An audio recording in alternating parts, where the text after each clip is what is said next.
अस्सलामुअलैकुम, सुबह खैर, सिटी एट 10 में खुशामदीद। कैसे हैं आप सब लोग? ठीक ठाक हैं?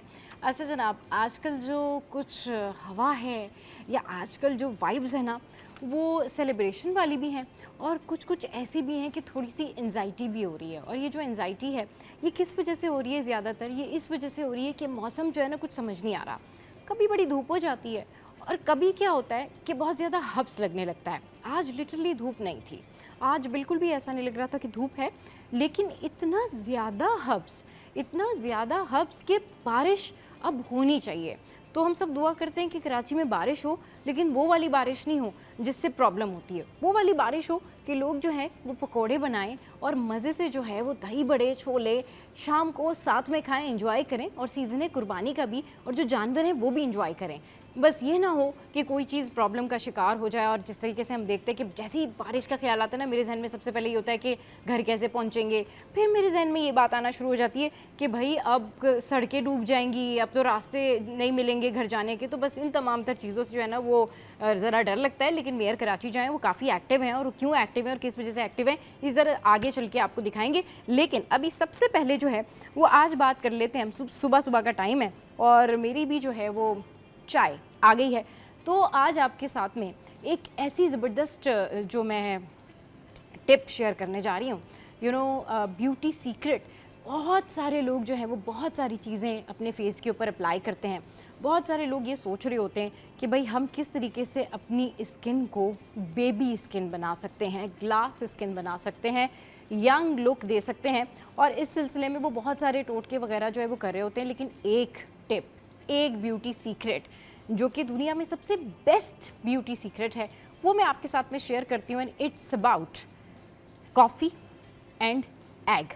जी हाँ, ग्लोइंग स्किन के लिए जो है वो आपने क्या करना है, वो आपने ये करना है कि आपने जो है वो कॉफ़ी लेनी है, कॉफ़ी पाउडर, जो कि काफ़ी फेमस है ये ग्राउंड। अच्छा जी, आपने कॉफ़ी पाउडर लेना है और अंडा लेना है, और फिर आपने जो है कॉफ़ी पाउडर और अंडे को लेकर मिक्स कर लेना है। ऑलमोस्ट एक अंडा लेना है, और ये अपने हिसाब से आप ये कॉफ़ी पाउडर ले सकते हैं। उसके बाद जब आप इसको मिक्स कर लेंगे तो फिर आपने 5 टेबल स्पून जो है वो कॉफ़ी पाउडर लिया और एक अंडा लिया। आपने इसको मिक्स किया और उसके बाद आपने इसको अपने चेहरे पर अप्लाई किया और तकरीबन 15 से 20 मिनट तक जो है वो आपने इसको लगा रहने दिया। फिर आपने इसको नीम गर्म पानी से धोना है, और फिर आप फील करेंगे कि आपकी स्किन जो है उसकी लुक ही चेंज हो जाएगी। सडन जो है वो ग्लो आ जाएगा और बेबी लुक और यंग लुक जो है वो आपकी हो जाएगी। तो इससे हो जाएंगे आप खूबसूरत और हसीन। जी हाँ, तो ये टिप है खूबसूरत और हसीन नज़र आने के लिए। ये वही टिप है जिसकी वजह से जो है वो आप बहुत ज़्यादा जल्दी अपनी स्किन को जो है स्किन की क्वालिटी को इम्प्रूव कर सकेंगे। तो ये है जी कॉफ़ी और अंडे का वो मास्क, जिसके वजह से आपकी स्किन हेल्दी, ग्लोइंग और बेबी लुक वाली हो जाएगी। तो ये तो हो गया जी एक और ब्यूटी सीक्रेट जो मैंने आपके साथ में शेयर किया। अब बात करते हैं थोड़ी सी उन ख़वातीन के बारे में जो कि प्रेग्नेंट होती हैं। अच्छा, अब जो मैं बात करने जा रही हूँ ना, ये एक बड़ी ज़बरदस्त रिसर्च है और बड़ा बेनिफिशियल है उन लोगों के लिए, उन ख़वातीन के लिए जो कि इस वक्त हामला हैं या प्रेग्नेंट हैं। यूजुअली आप देखते हैं कि बहुत सारी ख़वातीन का जो है वो मिसकैरेज हो जाता है, जिसकी कई और सारी वजूहात भी हो सकती हैं। लेकिन एक वजह ये भी है, और ये क्या वजह है कि कई सारी जो हामला ख़वातीन होती हैं वो कुछ बातों का ख्याल नहीं रखती। जैसे कि वो जब प्रेग्नेंट होती हैं तो वो उस प्रेगनेंसी के दौरान भी मेकअप करती हैं, और मेकअप करना और ख़ूबसूरत लगना हर इंसान चाहता है। लेकिन अगर आप लिपस्टिक लगा रही हैं और ऐसी लिपस्टिक लगा रही हैं ड्यूरिंग प्रेगनेंसी जिसमें कुछ केमिकल्स हैं, तो मैं आपको आज एक रिसर्च आपके साथ में शेयर करती हूँ। इनफैक्ट ये जो है आपके बहुत काम आने वाली है। आपने जो है वो लिपस्टिक्स नहीं लगानी। अब आप कहेंगे कि फिर क्या लगाना है? आपने ऑर्गेनिक लिपस्टिक्स लगानी है। मेकअप खूबसूरती को बढ़ाने और बहुत सी ख़वातीन के एतमाद को बढ़ाने में अहम किरदार अदा करता है। ताहम हमल के दौरान लिपस्टिक समेत कुछ कॉस्मेटिक मसनूआत प्लेसेंटा की सेहत को मुमकिना तौर पर मुतासर करती हैं। अच्छा जी, इन्वायरमेंटल हेल्थ पर्सपेक्टिव में शाया होने वाली एक तहकीक के मुताबिक ज़्यादातर लिपस्टिक्स में सीसा यानी लीड्स की मिकदार पाई जाती है। बहुत सी लिपस्टिक्स और लिप ग्लॉसेस में 8 दीगर मेटल शामिल होती हैं, जिसको हम धाते भी कहते हैं, जिनमें है कैडमियम, एल्युमिनियम, कोबाल्ट, टाइटेनियम और क्रोमियम, तांबा और निकल। एल्युमिनियम लिपस्टिक को मुंह के गिर्द बारीक लकीरों में खून बहने से रोकने में मदद करता है, चलो इट्स फाइन। जबकि टाइटेनियम ऑक्साइड एक चमकदार के तौर पर काम करता है, जो ग्लो ग्लो देता है आपके होठों को, जो कि सुर्ख से गुलाबी हो जाते हैं। अच्छा जी, तो आपने जो है फिर क्या करना है, फिर आपने इसके लिए ये करना है कि आपने इन तमाम तर लिपस्टिक्स का इस्तेमाल नहीं करना। आपने जाना है ब्रांडेड लिपस्टिक्स के ऊपर और आपने वो लिपस्टिक्स चूज़ करनी है जो लिपस्टिक्स जो हैं ऑर्गेनिक हैं, जो लिपस्टिक्स जो हैं केमिकल फ्री हैं, क्योंकि इसकी वजह से जो आपका बेबी है प्लेसेंटा में उसकी सेहत मुतासर होती है। और इसके अलावा जो है वो आप भी ये देख रहे होते हैं बहुत सारी चीज़ों में कि आपकी अपनी सेहत जो है वो भी मुतासर हो रही होती है। अच्छा जी, अब आगे बढ़ते हैं और बात करते हैं वाइटामिन्स की।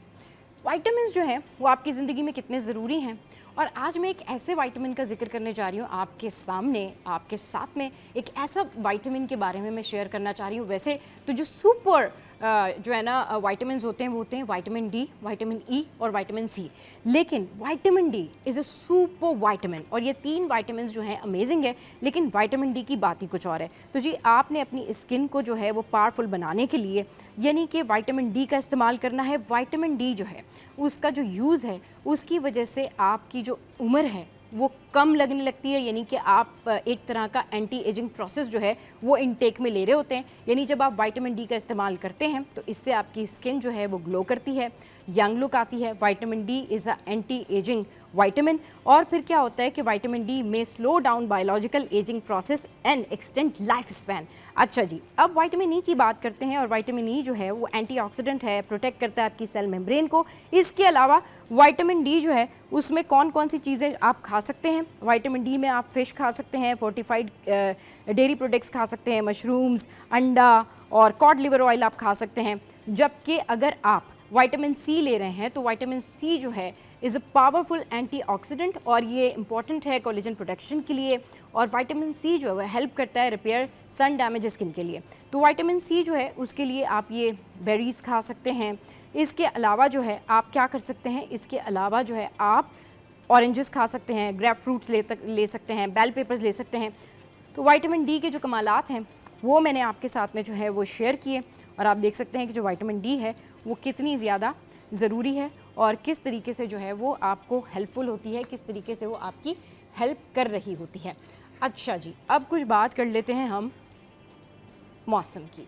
तो मौसम आज दिन भर कैसा रहेगा, मौसम के क्या हाल चाल हैं, ये जान लेते हैं कि आज 11 बजे जो है वो मौसम कैसा रहेगा। तो भाई 11 बजे कैसा मौसम रहेगा ज़रा बताइए। 11 बजे रहेगा 35 सेंटीग्रेड, फिर 12 बजे रहेगा 35 सेंटीग्रेड, वाह वाह भाई, फिर 1 बजे भी 35 सेंटीग्रेड और 2 बजे रहेगा 36 सेंटीग्रेड। अब मौसम की जो खबर है वो आपके साथ में मैं शेयर करती हूँ। और मौसम का हाल कुछ इस तरह से है कि शहर कायद में गर्मी बरकरार है, और शहर कायद का जो मौसम है वो इस तरह का है कि वो उसमें हब्स बहुत ज़्यादा है, बारिश का इंतज़ार है लेकिन बारिश हो नहीं रही।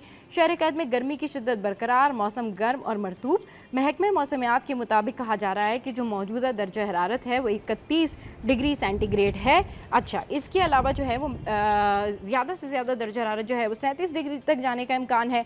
फिर मगरिब सिम से 10 से 15 किलोमीटर फ़ी घंटा की रफ्तार से हवाएं चल रही हैं, और हवा में नमी का तनासुब 70% से ज़ायद रिकॉर्ड किया जा रहा है। शहरी दोपहर 11 बजे से 3 बजे तक घरों से गैर ज़रूरी ना निकलें। अच्छा जी, तो ये तो हो गई हमारी सिटी अपडेट्स। मज़ीद जो टॉप स्टोरीज़ हैं वो हम आपके साथ में शेयर करेंगे, लेकिन एक ब्रेक के बाद।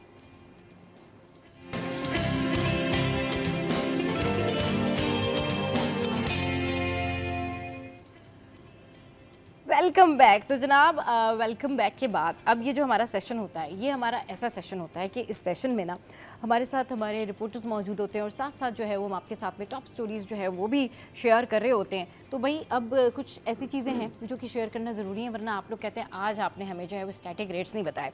तो फिर आज जो है वो सबसे पहले आपको हम स्टैटिक रेट्स बता देते हैं। और स्टैटिक रेट्स जो हैं वो सब्जियों के, जी वो क्या हैं ज़रा सुनिए कि सब्जियों के रेट्स क्या हैं। फिर जो है वो महराज भाई से हम बात करेंगे। तो सब्जियां जो हैं उनकी कीमतें जो है वो बाकी अब ऊपर जाती जा रही हैं, और सब्जियों के हवाले से यही कहा जाता है, जो ख़वातीन स्पेशली हमें फीडबैक देती हैं शो से रिलेटेड, कि जब आप बता देते हैं ना तो उसके बाद हम फिर जाते हैं तो हमें आसानी हो जाती है, कम से कम हम बार्गेनिंग तो कर सकते हैं। तो टमाटर 52 पे हैं। अच्छा जी, उसके बाद जो है आलू जो है वो 46 पर हैं। फिर उसके बाद जो लहसुन है वो 230 पर है। फिर उसके बाद जो है अदरक जो है वो 575 पर है, एंड गाजर जो है वो 81 पर है। फिर उसके बाद जो तुरई है वो 58 पर है। फिर उसके बाद जो लौकी है जनाब वो है 58 पर, एंड फूल गोभी जो है वो है 115 पर। फिर उसके बाद खीरा जो है वो 58 पे है और ये बड़ी अच्छा होता है स्किन के लिए। भिंडी जो है वो डाइजेशन के लिए अच्छी होती है, 82 पर है। प्याज जो है वो जनाब बालों के लिए अच्छी होती है और ये 29 पर है। देखिए जी, आपको ब्यूटी टिप्स भी हम साथ साथ बता रहे हैं कि किस चीज़ का जो है वो क्या क्या फ़ायदा होता है। तो साथ साथ जो है वो हम आपको अपडेट्स भी आपके साथ में शेयर कर रहे हैं। कुछ मवेशी मंडी की खबर भी आपके साथ में शेयर करते हैं, और जो मवेशी मंडी है वहाँ क्या सूरत हाल है। मवेशी मंडी में कुछ इस तरह से सूरत हाल है कि भी बकरों की ख़रीदारी जारी है और मवेशी मंडी में बकरे आ गए हैं, कीमतें आसमान से बातें कर रही हैं। लेकिन सबसे ज़्यादा कीमतें जिस जगह पर मौजूद हैं वो जगह है जनाब कहाँ, वो है मलीर मंडी में। अच्छा जी, मलीर मंडी में जो है वो बकरों की जो ख़रीदारी है वो शहरियों के लिए एक तरह का इम्तहान बन गया है। तो बड़े वैसे क्यूट क्यूट से बकरे, लेकिन जनाब इनकी कीमतें बताई जा रही हैं कि शहरी कहते हैं भाई ये वाले बकरे ख़रीदने के लिए ना हमारी जेब इजाज़त नहीं दे रही है हमें। और फिर क्या है जनाब, चिंची हैं, चारा समेत दीगर अखराजात और मुनाफा तय करके बकरे फ़रोख्त करते हैं, ऐसा कहना है व्यापारियों का। तो भाई ये मलीर मंडी है जहाँ पर बकरों की कीमतें सबसे ज़्यादा हाई हैं। अगर आपने जाना है और आपकी जेब इजाज़त देती है तो यहाँ से फिर आप जो है वो क्यूट क्यूट बकरे जो है वो लेके आ सकते हैं। अच्छा जी, अब आगे बढ़ते हैं और आपके साथ में शेयर करते हैं हम क्या, आपके साथ में शेयर करते हैं हम एक ज़बरदस्त सी गाय। और ये गाय जो है बड़ी ज़बरदस्त है और ये क्यों इंटरेस्टिंग है इसके बारे में करेंगे बात, इसके बारे में करेंगे बात। लेकिन अभी हमें ज्वाइन किया है महराज भाई ने, हमारे सीनियर करस्पॉन्डेंट हैं। अस्सलाम वालेकुम, वेलकम टू द शो। कैसे हैं आप? वालेकुम सलाम, मैं बिल्कुल ठीक हूँ, आप सुनाएं खैरियत से? बिल्कुल ठीक ठाक। देखिए महराज भाई, अब मलीर मंडी में जो है वो बकरों की कीमतें कितनी ज़्यादा हो गई हैं कि लोग ये कह रहे हैं कि भाई हमारी जेब जो है वो इजाज़त नहीं देती कि हम इन बकरों की जो है वो ख़रीदारी करें। लेकिन जिसकी जो इस्तिताअत हो डेफिनेटली आप अपने हिसाब से जो है इनकी ख़रीदारी कर सकते हैं। अच्छा जी, एक और बड़ी ज़बरदस्त सी क्यूट गाय है जिसकी फुटेज हम आपको अभी दिखाने जा रहे हैं, और वो फुटेज जो है ना वो एक्सक्लूसिव फुटेज है, वो आपने कहीं नहीं देखी होगी। और उस फुटेज के बारे में, उस गाय के बारे में जो है वो महराज भाई बड़ा ज़बरदस्त जानते हैं। क्यूट मैं इसलिए कह रही हूँ कि ऐसी गाय जो होती है ना हम सबको चाहिए होती है कि भाई इतनी ज़बरदस्त गाय हो माशाल्लाह से। और बिल्कुल कोई कहते हैं हमको ऑस्ट्रेलियन गाय चाहिए, कोई कहते हैं हमें इंग्लिश गाय चाहिए। लोगों की अपनी अपनी अपनी अपनी एक थॉट होता है कि हमें बिल्कुल क्यूट सी गाय चाहिए। तो ज़रा देखें ये फुटेज देखें आप, और फिर देखें कि ये गाय जो है ये कितनी क्यूट है और किस तरह जो है ये हरकतें कर रही है। और बच्चे जो हैं आजकल वाकई महराज भाई, बच्चों ने तो जो है वो आजकल बस गायें और बकरे इनके साथ जो है ना अपनी पार्टी की हुई है।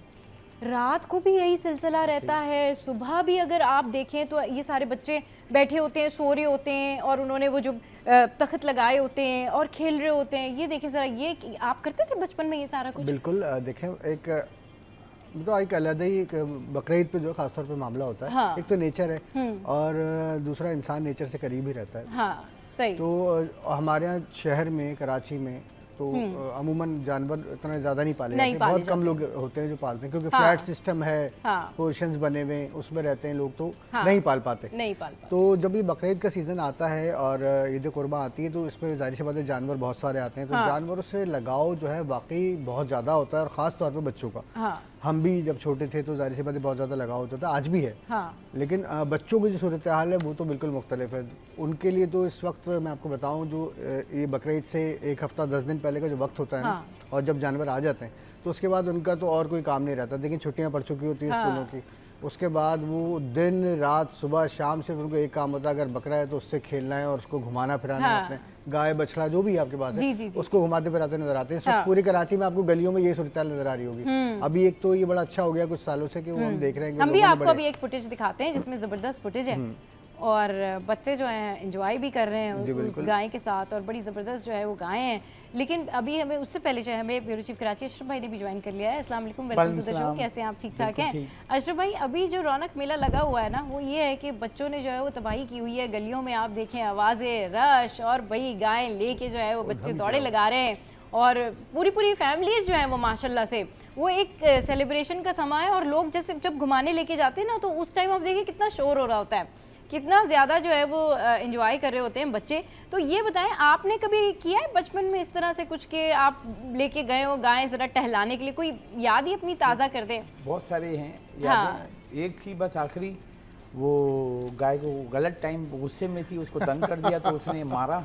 तो उसके बाद से जो ये हिम्मत है ना ख़त्म हो गई, जानवर के पास नहीं जाना है। तो गुस्से में होता है तो फिर नहीं जाते, दूर से प्यार करते हैं। अब तो छूने का भी दिल नहीं करता, क्योंकि बहुत ज़ोर से मारा था कि सांसें रुक गई थी। क्योंकि उसने बिल्कुल मतलब मैं गलत उसकी मतलब बैक साइड पे जाके उसको छूने गया। तो उसको डेंजर होता है, बाद में पता चला, छोटे से पता नहीं था, हमने छुआ, वो उसने जो लात मारी है ना छोटे से थे तो उड़ते हुए गए थे। उसके बाद तो गाय के पास, हाँ बकरे से बहुत खेलता हूँ, गाय के पास नहीं जाता, डर लगता है। चले जी, गाय और बकरों से खेलने का शौक सबको होता है, और जानवर लाने के बाद आप जब उसको नोटिस कर रहे होते हैं, उसकी खिदमत कर रहे होते हैं, उसका ख्याल रख रहे होते हैं ना, तो वो होती है एक्चुअल में सच्ची खुशी। तो थोड़ी सी देर में हम आपको ये फुटेज भी दिखाते हैं, लेकिन आगे बढ़ते हैं और एक और जो है वो टॉप स्टोरी जो है वो आपके साथ में शेयर करेंगे। बल्कि पहले जो है वो हम आपको फुटेज दिखाते हैं। तो चले जी ये फुटेज दिखाएं। और ये जो गाय हैं, ये बड़ी ज़बरदस्त गाय हैं, ये आप देख सकते हैं, क्या ज़बरदस्त गाय हैं ये। मेराज भाई ज़रा थोड़ा सा आप बताएं इस गाय के बारे में, आपको ज़्यादा मालूमात होंगी कि ये देखें, ये क्या ज़बरदस्त जानवर है। ये जनाब बच्चे खेल रहे हैं और बच्चे जो है यहाँ पर एंजॉय कर रहे हैं। और ये देखिए जी, खुला मैदान है और गाय बड़ी चिल है भाई, ये गाय भी बड़ी चिल है क्या भाई। ये देखें, ऐसे रेसिंग लगती है गली महलों में, ये हालात है भाई, ज़बरदस्त ये गाय हैं और ये बड़ी ज़बरदस्त। अच्छा महराज भाई, इस तरह की जो गायें होती हैं लोगों के लिए ढूंढना मुश्किल होता है कि भाई ये बिल्कुल इतनी क्यूट, इतनी वाइट सी, wow such a beautiful cow, बहुत प्यारी गाय है। और इस तरह की गायें जो होती है ना, अगर जानवर हो तो भाई इस तरह का हो, लेकिन वैसे तो खैर अल्लाह ताला सभी की कुर्बानी जो है वो नियत की कुर्बानी होती है, कि यानी आप अपनी नियत से जानवर लाते हैं तो वही अल्लाह ताला कबूल करता है। बट ये एटमॉस्फेयर है जी गली महलों का जो आप इस वक्त देख रहे हैं। अच्छा, एक और टॉप स्टोरी की जाने बढ़ते हैं, और ये जो टॉप स्टोरी है ये कुछ इस तरह से है कि ये पड़ोसी मुल्क से है। अच्छा जी, पड़ोसी मुल्क की जो खबरें हैं ना वो इस तरह की हैं कि आजकल पड़ोसी मुल्क में एक के बाद एक प्रॉब्लम शुरू हो रहा है, और वो प्रॉब्लम ये शुरू हो रहा है कि वो जिसको भी अपने शोज़ में तज्जिया तबसरे के लिए बिठाते हैं और फिर वो मुँह की खाते हैं। अभी क्या हुआ है, अभी रिसेंट जो है ये हुआ है कि चीनी तज्जियाकार जो हैं उन्होंने एक बड़ा ज़बरदस्त जवाब दिया है, और ये जवाब कुछ इस तरह से है कि भारत की पानी रोकने की कोशिश को चीन पाकिस्तान की सालमियत पर हमला समझेगा। चीनी तज्जियाकार का ऐसा कहना है, और चीन के सीनियर तजुर्बेकार विक्टर गाओ ने भारत पर वाज़ेह कर दिया कि चीन पाकिस्तान की सालमियत, खुद मुख्तारी और कुदरती हुकूक के मुकम्मल तहफ़्फ़ुज़ का हामी है। अच्छा जी, उन्होंने भारतीय मीडिया को इंटरव्यू में कहा कि पाकिस्तान का पानी रोकने की किसी भी कोशिश को चीन अपनी इत्तेहादी सालमियत पर हमला करेगा। अच्छा, जो उनके अल्फाज हैं ना वो बड़े ज़बरदस्त हैं, और इंडिया में इनके अल्फाजों ने तहलका मचाया हुआ है।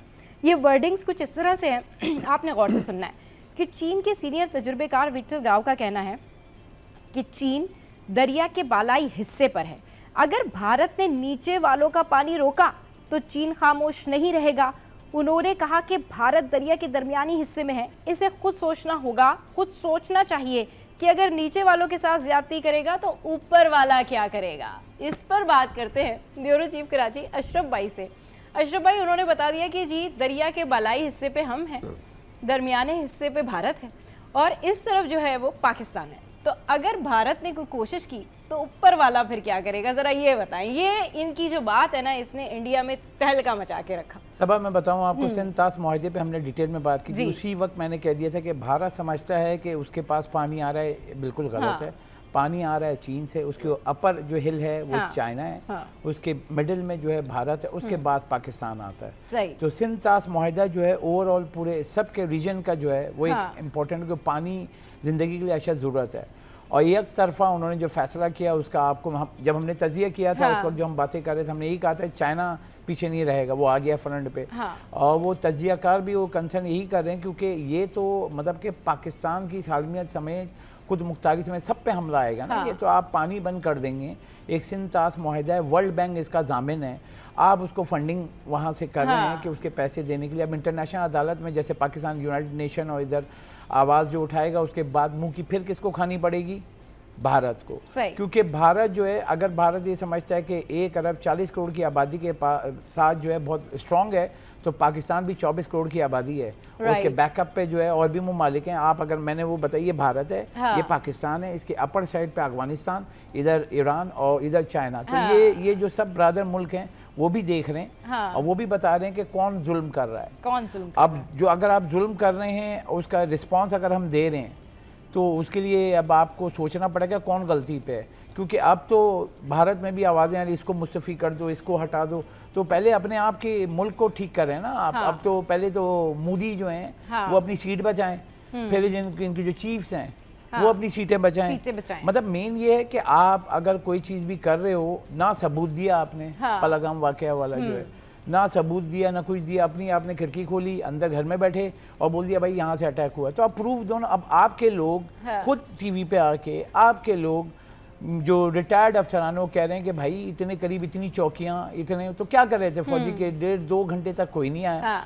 उसका जवाब आप दे नहीं रहे हो, बोल रहे हो पाकिस्तान ने हमला किया, तो आप प्रूफ दो ना। हमने भी कहा था आप बैठो, थर्ड पार्टी आप इसकी इन्वेस्टिगेट कराओ, आ जाओ, लेकिन आपने रातों रात हमला किया, हमले का जवाब मिला, अब मुंह की खा रहे हैं। अब ये भी सिंतास मुआहदे वाले पे ऐसे ही खाएंगे ना, तो मतलब आवाज़ जो है ना सब कॉन्टिनेंट तक नजर आएगी और सुनी भी जाएगी। बिल्कुल सही कह रहे हैं। अच्छा जी, ये आवाज़ तो सब कॉन्टिनेंट तक जाएगी, पूरी दुनिया तक जाएगी, लेकिन एक और मामला भी है जिस पर भारत में जो है वो थरथरली मची हुई है, और वो क्या है? वो है भाई उनके चीफ ऑफ डिफेंस का एतराफ़ और वो इंटरव्यू, जिसकी वजह से अब भारत में जो है एक सन्नाटा भी है, गम भी है, गुस्सा भी है, परेशानी भी है। लेकिन अच्छी बात यह है कि हमारे लिए और दुनिया के लिए उन्होंने एतराफ़ कर लिया कि पाकिस्तान ने ये जंग न सिर्फ जीती बल्कि उनके तैयारे भी गिराए। इस पर होगी बात एक ब्रेक के बाद। स्टे विद अस।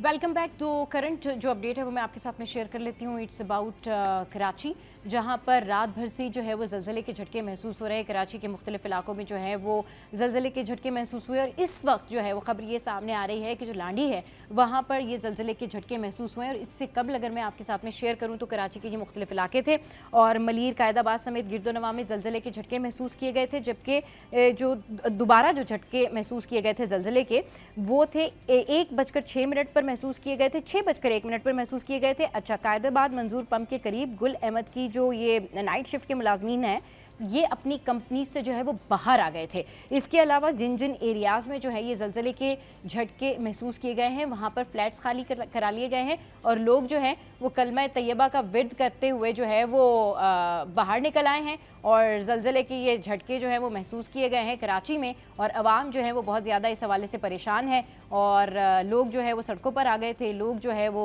इस्तग़फ़ार कर रहे थे, कलमा तैयबा का विर्द कर रहे थे।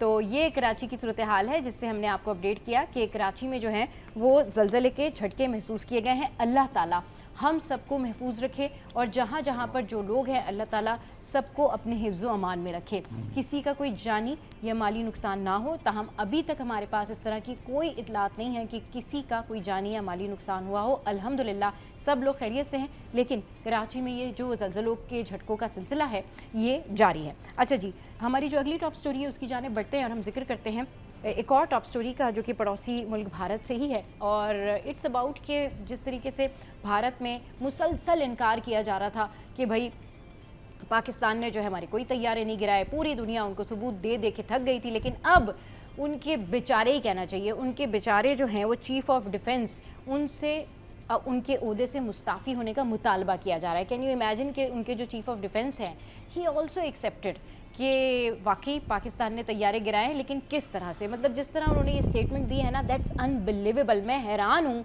कि ऐसा बंदा चीफ ऑफ डिफेंस कैसे हो सकता है। मतलब ये बंदा जो है, इन्होंने तैयारे गिराने का एतराफ़ किस तरह से किया, यानी पूरी राउंड अबाउट घूमने के बाद इन्होंने तैयारे गिराने का एतराफ़ किया। भारतीय फ़ौज के साबिक ऑफिसर और दिफाई तज्ज़ियाकार जो हैं सवानी साहब, उन्होंने क्या किया कि भारतीय chief of defence staff Anil Chauhan से मुस्ताफ़ी होने का मुतालबा कर दिया है। अच्छा, क्यों किया है? क्योंकि इनसे जब पूछा एंकर पर्सन ने, इंटरनेशनल मीडिया को जो है ये इंटरव्यू दे रहे थे, तो एंकर पर्सन ने पूछा कि जी आप कंफर्म करते हैं कि पाकिस्तान की जानिब से जो है वो 6 गिराए गए हैं तैयारे। तो उन्होंने कहा सवाल ये नहीं है, सवाल ये है कि क्यों घिरे तैयारे। तो इसके बाद पूरी दुनिया में न सिर्फ इनका मजाक बन रहा है, बल्कि इनकी बेबसी के जो कसीदे हैं, किस्से हैं, कहानियाँ हैं, वो सुनाए जा रहे हैं। आपने ज़िंदगी में किसी भी चीफ ऑफ डिफेंस को जो है ऑफिसर को इतना बेबस नहीं देखा होगा कि उसको सवाल का जवाब भी नहीं आ रहा था। And it's a big top stories पर बात करेंगे ब्यूरो चीफ कराची अशरफ भाई से। अशरफ भाई, पाकिस्तान तो कह कर थक गया था कि जी आपने जो है वो हमारी बात माननी नहीं है, इंटरनेशनल मीडिया प्रूफ दे दे के थक गया था, हम शवाहिद दे देकर थक गए थे, लेकिन अपने ही चीफ ऑफ डिफेंस ने एक्सेप्ट कर लिया और अब उनसे मुस्ताफ़ी होने का मुतालबा किया जा रहा है। वो सबक कहते हैं ना, अपने ही गिराते हैं नशे में बिजलियाँ। तो बिजलियाँ गिरा दी उनके डिफेंस के जो चीफ हैं। जी। अब देखें मजबूर है ना वो, क्योंकि सवाल उठ रहे हैं हाँ। कि आप एयर डिफेंस के चीफ हैं, आप बताएं भाई। तो अब ये एक इंटरव्यू था इंटरनेशनल मीडिया पे उनका, ब्लूमबर्ग, और ये वो शौक होगा, हर किसी को शौक होता है कि इंटरव्यू देने चले गए। लोग ये भी कह रहे हैं कि ये इंटरनेशनल मीडिया को फेस किससे पूछ के करने गए थे, अब वो और उन्होंने इनसे यही पूछना था कि तैयारे गिराए कि नहीं गिराए। अब ये इंटरव्यू उनकी जिंदगी का आखिरी इंटरव्यू होगा, राइट, क्योंकि अब वो जो अभी मैं जो अपडेट देख रहा था, वहाँ जो उसका रिस्पांस इंडिया में क्या है, 2 रिस्पांस हैं उनकी, जो अपोजिशन पार्टी है और पूरी इंडिया जो उनकी पार्टी के लोग हैं, वो कह रहे हैं इनको फौरी मुस्तफ़ी किया जाए, ये ओहदा ख़त्म किया जाए। मतलब एक इंटरव्यू उनको, मतलब ओहदा भी ख़त्म, मतलब जो मुतालबा किया जा रहा है कि उनको हटाया जाए, ओहदा ख़त्म किया जाए। मतलब एक इंटरव्यू, वो एक नहीं बोलते, एक मच्छर उनके गले में आ गया। तो वो जो इन्होंने कहा कि हम बोल रहे थे कि 5-6, तो मैं अब यहाँ पे बोलूँ 6, हमने आपके अब तक 2019 में 2 गिराए थे, अभी 6 गिराए, तो 8 जहाज। तो 8 जहाज का मलबा है ना, तो दे दें, हमारे कबाड़ी वाले बहुत ज़बरदस्त इसको बेचेंगे, पैसे भी शायद मिल जाएं आपको। तो ये जो बोल रहे 6 नहीं मान रहे थे, 2 और आ गए, 8 हो गए। अब 2019 और 2025, अब दोबारा अगर दर्द होता है ना कहीं, तो बताएं, तो इंशाअल्लाह ताला हमने अभी 2019 में 2, 2025 में 6, 8 हो गए, और इंशाल्लाह 16 भी कर देंगे अगर आप हिम्मत की तो, क्योंकि पूरी दुनिया ने कह दिया। अब तो फ्रांस की बनाने वाले कह रहे हैं वो भाई आप उड़ाइएगा नहीं जहाज, हमें वापस दे दें। अब मैं बता रहा हूँ कि जो इनकी, अब हमने ये वाली बात की थी कि ये खुद मानेंगे, जी बिल्कुल ठीक है। पानी वाला मामला इनका मुंह के गिर गए, अब इनकी एयर चीफ डिफेंस ने खुद मान लिया कि तैयारे गिरे हैं, और कह रहे हैं कि मतलब अजीब सी बात है, वो कह रहे हैं गिरना ये मसला नहीं है, क्यों गिरे ये कोई बात है करने वाली। आपको क्या लग रहा था अशरफ भाई, क्योंकि आपने बहुत ज्यादा इंटरव्यूज किए हैं और बहुत ज्यादा आपने जो है प्रोमिनेंट और बड़े पॉलिटिशियंस के भी इंटरव्यूज किए हैं, ऐसी सूरत हाल में बंदे को थोड़ा इंसान प्रिपेयर करके भेज देता है ना, मतलब उनको पता ही होगा कि सवाल यही होना है, फिर उसके बावजूद भी बहुत सारे लोगों ने कहा कि एक्सेप्ट किया, लेकिन पूरा राउंड अबाउट घूम के उन्होंने एक्सेप्ट किया। ओवर कॉन्फिडेंस है, हाँ, तो कि मैं हर बॉल पे छक्का मारूंगा, तो पहली बॉल पे ही वो जो है ना, बिल्कुल बोल्ड हो गया, वो क्लीन बोल्ड हो गया। यस। अब ये मैं बताऊं, मेरे फ्रेंड आए 12 साल के बाद सबा, तो हम मिलने गए, उनके वालिद साहब बीमार थे, मगर चीजें बताई ना, वो कह रहे हैं कि सबसे पहले मैं खुशी है कि जब ये था कि मैं पाकिस्तान आ रहा हूँ 12 साल के बाद, ये समझ रहे हमने तो जंग देखी नहीं है, सबसे हमारी वाली ये जनरेशन। तो उन्होंने कहा जब हमने वहाँ देखा है ना, तो ज़बरदस्त चीज़ें बताई, वो थोड़ा सा एक आपको वो बताऊँ। उन्होंने बताया कि जब मैं आया तो मैं PIA से आया, 15 घंटे कनाडा से नॉन स्टॉप फ्लाई करके आए, क्योंकि वालिद की तबीयत खराब थी। एक वो खुशी उन्होंने बताई कि मैं 15 घंटे का 2 फ्लाइट पकड़ रहा था इमरजेंसी में, तो मेरा स्टे था 6 घंटे का। एक तुर्की पे था, तुर्की एयरपोर्ट पे था, बाकी दुबई था, फिर यहाँ था। उनको डायरेक्ट फ्लाइट नहीं मिली थी। PIA इनको फर्स्ट अटैम्प्ट में, अल्लाह का करना हुआ कि फर्स्ट अटैम्प्ट में इमरजेंसी में सीट भी मिल गई, और 15 घंटे में वो कराची में थे। तो एक तो उन्होंने वो PIA का बोला कि भाई वहाँ पे डायरेक्ट फ़्लाइट ही नहीं थी पाकिस्तान की, सिर्फ PIA डायरेक्ट फ़्लाइट ऑन्टेरियो, मतलब कनाडा से पाकिस्तान। फिर उसके बाद उन्होंने बोला जब आए तो जहाज़ में भी लोग पाकिस्तान जिंदाबाद, हमेशा जिंदाबाद, ये नारे लगाए। फिर उन्होंने कहा जब एयरपोर्ट पे बोला कि वो गए तो पासपोर्ट दिया, अब ये तो शर्जी नाम मेमन ने कहा था, उन्होंने दिया, तो कह रहे हैं हाँ ये पाकिस्तानी, तो क्या यस, वेल डन, और पासपोर्ट दे दिया। मतलब आप यकीन करें कि कुछ मतलब जा रहा वीजा देगा, बिल्कुल और पूरी दुनिया, ये हमारे लिए फख्र की बात है। पूरी दुनिया में जो हमारा ग्रीन पासपोर्ट है उसकी वैल्यू न सिर्फ इंक्रीज हुई है, बल्कि लोगों को पता चल गया है कि हम कैसी कौम है और हम कैसी नेशन है, और हम अपने मुल्क से कितना प्यार करते हैं। महराज भाई आपका बहुत शुक्रिया, अशरफ भाई आपका बहुत शुक्रिया शो पर आए। शो में यह वक्त तो एक ब्रेक का, ब्रेक के बाद जब वापस आएंगे तो फिर मिलवाएंगे आपको कुछ ऐसे लोगों से जो कि इंसानियत की खिदमत करने में आगे आ गए। आप हमारे साथ रहिए।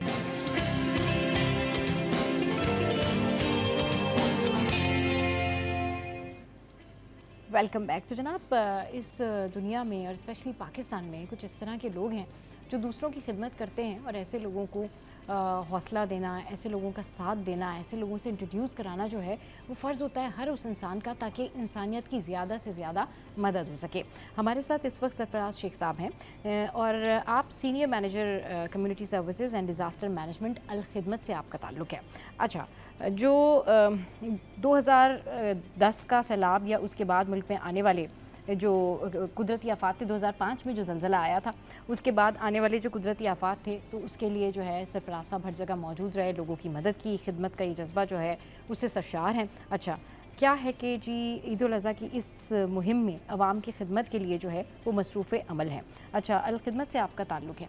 अच्छा सर, अस्सलाम वालेकुम, वेलकम टू द शो। कैसे हैं आप? ठीक ठाक हैं? अच्छा सरफराज भाई, ये बताइएगा कि जो आपकी फाउंडेशन है वो हम देखते हैं कि बैरून मुल्क या इंटरनेशनली भी बहुत ज़्यादा एक्टिव है, लोगों की मदद कर रही है। और फिर ये हमारे देखने वाले हमारे नाज़रीन जानना चाहते हैं कि आपकी जो अल-खिदमत फाउंडेशन है उसका जो दायरा-कार है वो क्या है और किन किन प्रोजेक्ट्स पर जो है वो आप सर्व कर रहे हैं। जी बिस्मिल्लाहिर्रहमानिर्रहीम। बहुत शुक्रिया आपने यहाँ पे मुझे अपनी ऑर्गेनाइजेशन के हवाले से मदद किया। जी जी। देखिए अल-खिदमत बेसिकली मैं समझता हूँ कि मुस मुल्क में बहुत सारी NGOs जो हैं वो बहुत सारे काम कर रही हैं, बड़ी बड़ी NGOs हैं, उनका एक ख़ासा है और उनकी एक पहचान है, वो अपनी एक सर्टन एरियाज़ में काम करती हैं। जी जी। कोई हेल्थ के अंदर अपनी एक्सपर्टीज़ रखती है, कोई एजुकेशन में रखती है, कुछ डिज़ास्टर में रखती है। लेकिन आपको अल-खिदमत फाउंडेशन एक ऐसी वाहिद बड़ी ऑर्गेनाइजेशन पाकिस्तान के अंदर मिलती है जो कि तमाम एरियाज़ के अंदर अपना काम का दायरा जो है वो फैलाया हुआ है और रखते ही है। हम जिस तरह कहें कि कोई भी शोबा ऐसा नहीं है जिसमें अल-खिदमत काम ना करती हो। हम इस वक्त जो काम करते हैं, जिस तरह आपने पहले ही बात की, डिज़ास्टर मैनेजमेंट, और डिज़ास्टर मैनेजमेंट के अंदर भी अगर आप इसकी तशरीह के अंदर जाएँ तो डिज़ास्टर मैनेजमेंट ख़ुद एक बहुत बड़ा शोबा है। उसके अंदर खाली रिलीफ रेस्क्यू रिस्पॉन्स नहीं है, उसमें रिहैब का काम भी हम करते हैं, प्रिवेंशंस के ऊपर हमारा बहुत बड़ा वर्क है। इसी तरह स्कूल्स में और मुख्तलिफ इदारों के अंदर ट्रेनिंग्स, खासकर जो डिज़ास्टर से निपटने के लिए अवेयरनेस है उसके हवाले से पूरा एक काम रखते हैं। जिससे आपने बात की कि 2005 का ज़ल्ज़ला, उस 2005 के ज़ल्ज़ले के जो रिहैब का प्रोग्राम है वो आज तक भी चल रहा है। तो ज़ाहिर है कि एक बड़ा वसी।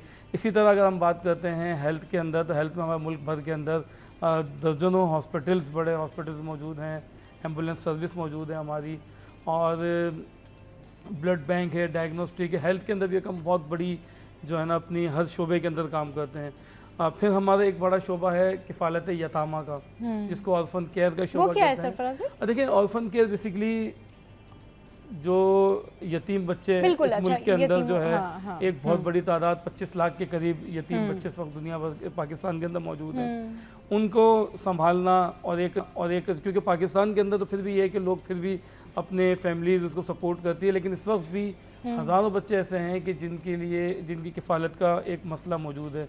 अल्हम्दुलिल्लाह अल-खिदमत अपने 2 प्रोग्रामात के ज़रिए, इसमें एक हमारा आगोश प्रोग्राम है, उस आगोश के अंदर हमारे हेल्थ जो सेंटर्स बने हैं, उस सेंटर्स 25 सेंटर्स हैं मुल्क के अंदर मुख्तलिफ जगहों पे बने हुए हैं। इसमें कराची के अंदर भी मौजूद है। वहाँ पे कोई एवरेज 200 से ज़ायद स्टूडेंट्स जो हैं वहाँ पे होते हैं। और इसी तरह एक हमारा प्रोग्राम है जिसके अंदर बच्चा अपनी वालदा के साथ या अपने मामू या अपने अजीज़ के साथ अपने ही घर में रहता है, उसकी एजुकेशन के लिए हम यानी दोनों तरह से आप लोगों को सपोर्ट कर लेते हैं। If they want to live in your with your जो एसोसिएशन है, शेल्टर होम्स है वहाँ पर, और फिर अगर वो अपने घर में रहना चाहें तो फिर वहाँ पर वो रह सकते हैं। देखिए इसके अंदर मैं खासकर मैं इस पर बात बताना चाहूँगा कि ये हमारा ऐसा सेगमेंट है जिसके अंदर तकरीबन कोई 32,000 स्टूडेंट्स वो हमारे पास रजिस्टर्ड है पूरे पाकिस्तान से। रजिस्टर्ड है 32,000 जो मैं यतीम बच्चे जो मौजूद हैं जी हमारे पास रजिस्टर्ड हैं। इनकी माहाना किफ़ालत, और ये एक इतना बड़ा काम है कि ये वो बच्चे हैं कि जो मेरे और आपके गली मोहल्लों के अंदर रहते हैं, लेकिन उसको ना किसी को मालूम होता है कि अल-खिदमत की किफ़ालत कर रही है, ना हम उनको कोई तशहीर का अपना ज़रिया बनाते हैं। इसी तरह इन बच्चों की जो माएँ हैं उनकी बाकायदा ट्रेनिंग, उनकी किफ़ालत, उनकी अवेयरनेस, तो सारी चीज़ों की जिम्मेदारी हमारी है। तो इस तरह की जो मुख्तलिफ आपने देखा होगा कि ईद के मौके पर बच्चों को शॉपिंग करवाना, कुर्बानी के मौके पर बच्चों को गोश्त फराम करना, और इसके अलावा एक्स्ट्रा करिकुलम एक्टिविटीज़ में हम उनको शामिल करते हैं कि जो जिस तरीके से ईद के अलावा जो कोई कौमी त्यौहार हैं, कोई इंटरनेशनल डेज़ हैं, उनके ऊपर हम बच्चों को अवेयर भी करते हैं, उनको फैसिलिटेट भी करते हैं। और फिर हम ज़ाहिर है कि अगर आप इसको आप नोट करें तो 32,000 बच्चों को अगर आप कैलकुलेटर ले लें तो बहुत सारी ऑर्गेनाइजेशन का 10 साल का बजट भी नहीं है जितना हम एक महीने के अंदर सिर्फ उन बच्चों पर खर्च करते हैं जिसकी कोई हम तशहीर तक नहीं करते, तशहीर भी नहीं करते। अच्छा ये बताइए कि आप ये ऑब्वियसली फ़ी सबीलिल्लाह जो है वो मुल्कगीर आपकी ये मुहिम है, ये कैंपेन है, कितने ख़ानदानों तक आपकी रसाई है, और स्पेशली ये जो बड़ी ईद है इस पर आप इन ख़ानदानों के लिए क्या करते हैं? उनको गोश्त फराहम करना, उनकी मदद करना, उनके लिए गिफ्ट्स लेकर जाना, ये ज़रा बताइए।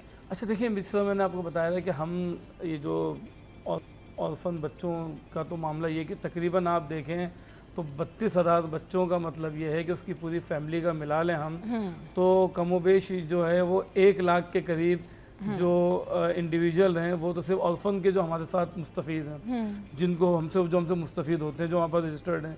इसके अलावा मुल्क भर के अंदर गरीब, नादार, मुख्तलिफ देही इलाकों में, मैं आपको बताऊँ कि कराची से लेकर खैबर तक और कश्मीर से लेकर गवादर तक कोई ऐसी जगह नहीं है, कोई ऐसा ख़ित्ता नहीं है, कोई ऐसी यूसी मौजूद नहीं है जहाँ पे हमारे वॉल्टियर्स मौजूद ना हों, जहाँ पे हम कुर्बानी ना करते हों। और सिर्फ ये नहीं है कि हम कराची के अंदर सिर्फ या बड़े शहरों के अंदर हम करते हैं, हर गली मोहल्लों के अंदर हम उस कुर्बानी का इंतज़ाम करते हैं। और वहाँ पर इसलिए करते हैं कि उन तक फौरी तौर पे गोश्त पहुँच सके, क्योंकि जिस तरीके से महंगाई है इस वक्त, बहुत सारे लोग तो ऐसे हैं कि पूरे पूरे साल गोश्त को अफोर्ड नहीं कर सकते। अच्छा देखिए, कुर्बानी के अंदर जिस तरह आपने बात की कि इस वक्त हम तकरीबन गुज़िश्ता साल में आपको बताऊं, हमने कोई 4,500 से ज़ायद जो है वो बड़े जानवर जो हैं वो मुख्तलिफ़ इलाकों में कुर्बान किए हैं। और फिर इसी तरह जो छोटे जानवर हैं वो हमने कुर्बान किए हैं। फिर हमारा जो एक बहुत बड़ा सेगमेंट हमने जो कुर्बानी का पिछली दफ़ा किया था, वो फ़लस्तीन के हवाले से कुर्बानी हमने पाकिस्तान के अंदर ही की। ग्रेट ग्रेट हाँ जी, ग्रेट। अच्छा उसमें ये था कि वहाँ पे जो बॉर्डर्स की सिचुएशन थी, वहाँ पे अवेलेबिलिटी थी जानवरों एंड ऑल्सो गज़ा के मुतासरीन के लिए भी आप लोगों ने काम किया। तो वहाँ पे मुश्किल थी कुर्बानी परफॉर्म करना, तो हमने माजिन कैंपों के लिए की, लेकिन हमने हज़ारों की तादाद में कुर्बानी जो है वो कराची के अंदर की। और फिर उन गोश्त को एक स्लॉटर हाउस में जानवरों को कुर्बान किया। अच्छा, ये जो बड़ा आप प्रोसेस बता रहे हैं, इसमें जो है हाइजीन का इशू और फिर इतनी इस सख्त मौसम में जो है वो गोश्त की फरहमी, उसको प्रिजर्व रखना, उसके लिए आप लोग क्या करें? देखिए, हम ज़ाहिर है कि हमारे जितने भी बड़े शहर हैं वहाँ पे हम कोशिश करते हैं कि हम उनको जो स्टैंडर्ड जो स्लॉटर हाउस हैं वहाँ पे हम उनका इंतखाब करते हैं। और एक सेहतमंद जानवर की ख़रीदारी ज़ाहिर है कि काम होता है। उन स्लॉटर हाउस के अंदर डॉक्टर्स मौजूद होते हैं, वेटनरी, जो कि उसकी सेहत का ख्याल रखते हैं। फिर ज़ाहिर है कि जिस इन्वायरमेंट के अंदर उनको ज़ुबा किया जाता है, जितने स्लॉटर हाउसेज हैं वो ज़ाहिर है कि सर्टिफाइड होता है ISO से, और वो वहाँ पे तमाम चीज़ों की हाइजीन का ख्याल रखा जाता है। अब फिर उनको गोश्त को ब्लास्ट किया जाता है और फिर एक चिलर प्लांट के ज़रिए, मुख्तलिफ ट्रक्स के ज़रिए उन इलाकों तक पहुँचाने का इंतज़ाम किया जाता है जहाँ तक हम फौरी तौर पे नहीं पहुँच सकते। तो गोश्त को बाकायदा चिलर प्लांट के ज़रिए वहाँ पे हम उनको, ज़ाहिर है कि गोश्त का एक सबसे बड़ा मसला सिर्फ कुर्बानी नहीं होती, उसको उस मुस्तहिक फ़र्द तक पहुँचाना, मुस्तहिकीन तक पहुँचाना जो है ये सबसे बड़ा काम होता है। सिर्फ पहुँचाना ही नहीं, उसको ज़ाहिर है कि उस क्वालिटी के मुताबिक पहुँचाना, मुस्तहिकीन तक गोश्त पहुँचाना हाइजीन के उसूलों के मुताबिक, ये वाकई में एक बड़ा चैलेंज होता है। इस पर होगी बात, लेकिन एक ब्रेक के बाद हेडलाइंस ब्रेक लेंगे और उसके बाद वापस आएंगे और फिर सरफराज भाई से पूछेंगे कि मज़ीद अल खिदमत फाउंडेशन जो है वो क्या कुछ कर रही है।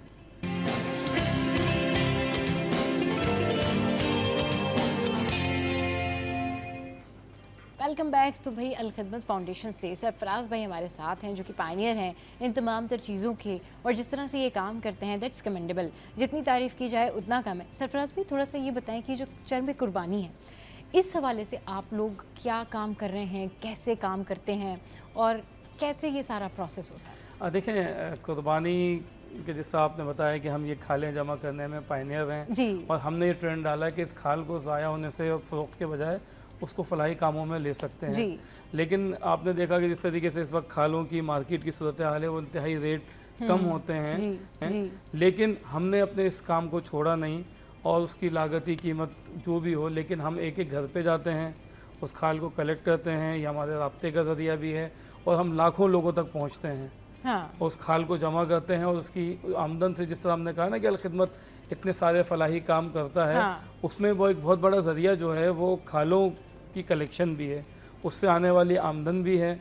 और दूसरी बात यह है कि खालों को जमा करना इस मुश्किल वक्त में, इस गर्मी के अंदर, और मैं तो आपको भी दावत देता हूँ कि किसी दिन जो खालें की जो कलेक्शन होती है, जो सेंटर्स हमारे पास मौजूद हैं, वहाँ पे अगर आप भी वहाँ पर आएँ तो हमारे जो रज़ाकार हैं, सैकड़ों रज़ाकार वहाँ पे ईद की अपनी 3 दिन की छुट्टियाँ वहाँ पे सर्व करते हैं। और शहर भर से आने वाली खालों को स्टॉक करना, उसको नमक लगाना, ये ख़ुद एक इतना बड़ा काम है कि अगर मैं आपको कहूँ कि ये कोई आसान काम नहीं है।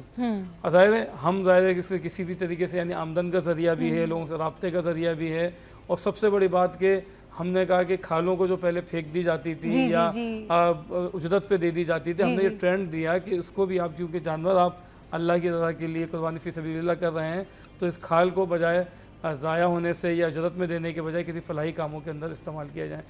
कराची के अंदर हज़ारों की तादाद में हमारे वॉलंटियर्स जो हैं वो एक एक घरों पे जाते हैं और खालों की जमा करते हैं और बिला तफरीक, यानी बजाय इसके कि अगर कोई छोटा फर्द है कोई बड़ा, यानी मैं आपको ऐसे भी लोग बताऊं कि हमारे वॉलंटियर्स हैं, डॉक्टर्स हैं, इंजीनियर्स हैं, वो अपनी कुर्बानी को छोड़ के जो है वो सड़कों पे खाल जमा करते हुए नज़र आते हैं।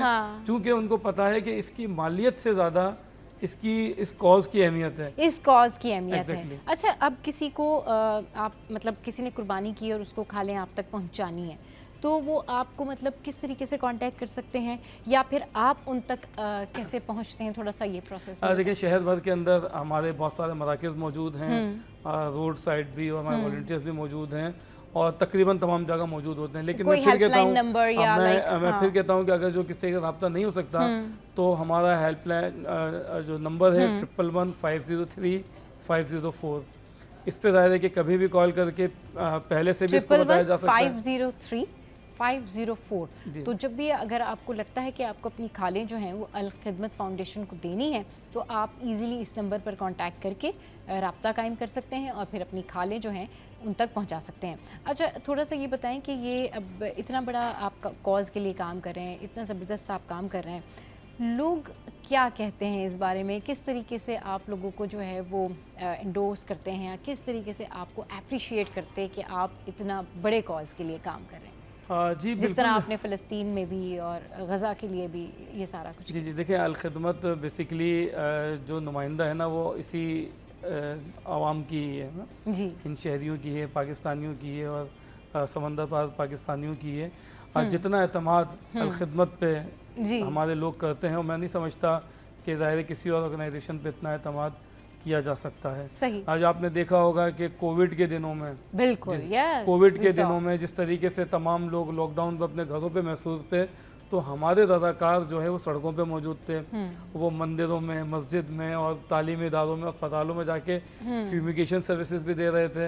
और जिस तरीके से जिस वक्त ऑक्सीजन सिलेंडर इस शहर के अंदर शॉर्ट हो गए थे और एक ब्लैक के अंदर वो फ्लॉट हो रहे थे, हमने हज़ारों की तादाद में अब सिलेंडर्स को अवेलेबल किया और लोगों के लिए कोई एक सिंगल फर्द ऐसा नहीं है कि जिसको सिलेंडर दिया ना गया हो। सही। अच्छा, अभी जिस तरह से डिज़ास्टर मैनेजमेंट में भी आप लोगों ने बहुत काम किया हुआ है और उसके लिए भी कोई इमरजेंसी हो तो अब क्योंकि आपको पता है कि मानसून का भी सीज़न आएगा और जिस तरह की हमारे शहर की सूरत हाल है उसमें रेन इमरजेंसी जो है वो भी हो जाती है, तो उस तरह का अगर डिज़ास्टर होता है तो उसके लिए भी आप लोग कुछ? हमारी डिज़ास्टर के हवाले से पूरी तैयारी है। हमने अपने कराची में मुख्तलिफ सेल्स कायम किए हैं, उन वॉलंटियर्स को इक्विप किया है, उनकी ट्रेनिंग का इंतज़ाम किया है और हमारे पास इस वक्त अल्हम्दुलिल्लाह कराची के अंदर 4000 से ज़ायद जो हैं ट्रेंड वॉलंटियर्स हैं। इसके अलावा इन्हें आम में वॉलंटियर्स की बात नहीं कर रहा, उन ट्रेंड वॉलंटियर्स यानी मैं बताता चलूँ इसमें आपको इजाफा करूँ कि गुज़िश्ता 2 साल कबल जो तुर्की में ज़लज़ला आया था, सर्च एंड रेस्क्यू की टीम हम यहाँ से लेके गए, मैं ख़ुद उस टीम को की क़यादत कर रहा था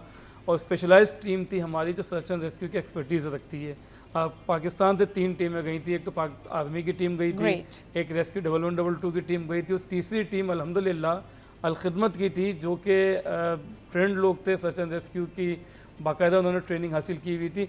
फिर हमने आने के बाद इस अपने शहर में मुस्तकिल बुनियादों पे यानी मतलब इस वॉर सिचुएशन के बाद से लेके अब तक कोई 20 से ज़ायद ट्रेनिंग्स, उसके अंदर मैं आपको बताऊं कि ज़्यादातर ट्रेनिंग्स तो हमारी फीमेल्स की हैं, उनकी हमने ट्रेनिंग्स की हैं मुख्तलिफ इदारों में जाके, मुख्तलिफ इंस्टीट्यूट्स में जाके। अभी गुज़िश्ता दिनों हमारे तकरीबन कोई 200 से ज़ायद मेडिकल के स्टूडेंट्स थे, उनकी हमने वॉर इमरजेंसी के हवाले से ट्रेनिंग की है। तो ये मैंने ऐसे कहा डिज़ास्टर मैनेजमेंट का शोबा सिर्फ रिस्पॉन्स नहीं करता, इस प्रिवेंशंस के ऊपर और ट्रेनिंग सेशंस के ऊपर भी काम करते हैं। बहुत शुक्रिया सरफराज भाई, आप हमारे शो पर आए, आपके इदारे के लिए बहुत सारी बेस्ट विशेस। और जनाब शो में या वक्त एक ब्रेक का, ब्रेक के बाद जब वापस आएंगे तो दिलचस्प सा टॉपिक आपके साथ में शेयर करेंगे। आपने कहीं नहीं जाना, हमारे साथ रहना, stay with us, keep watching city at 10।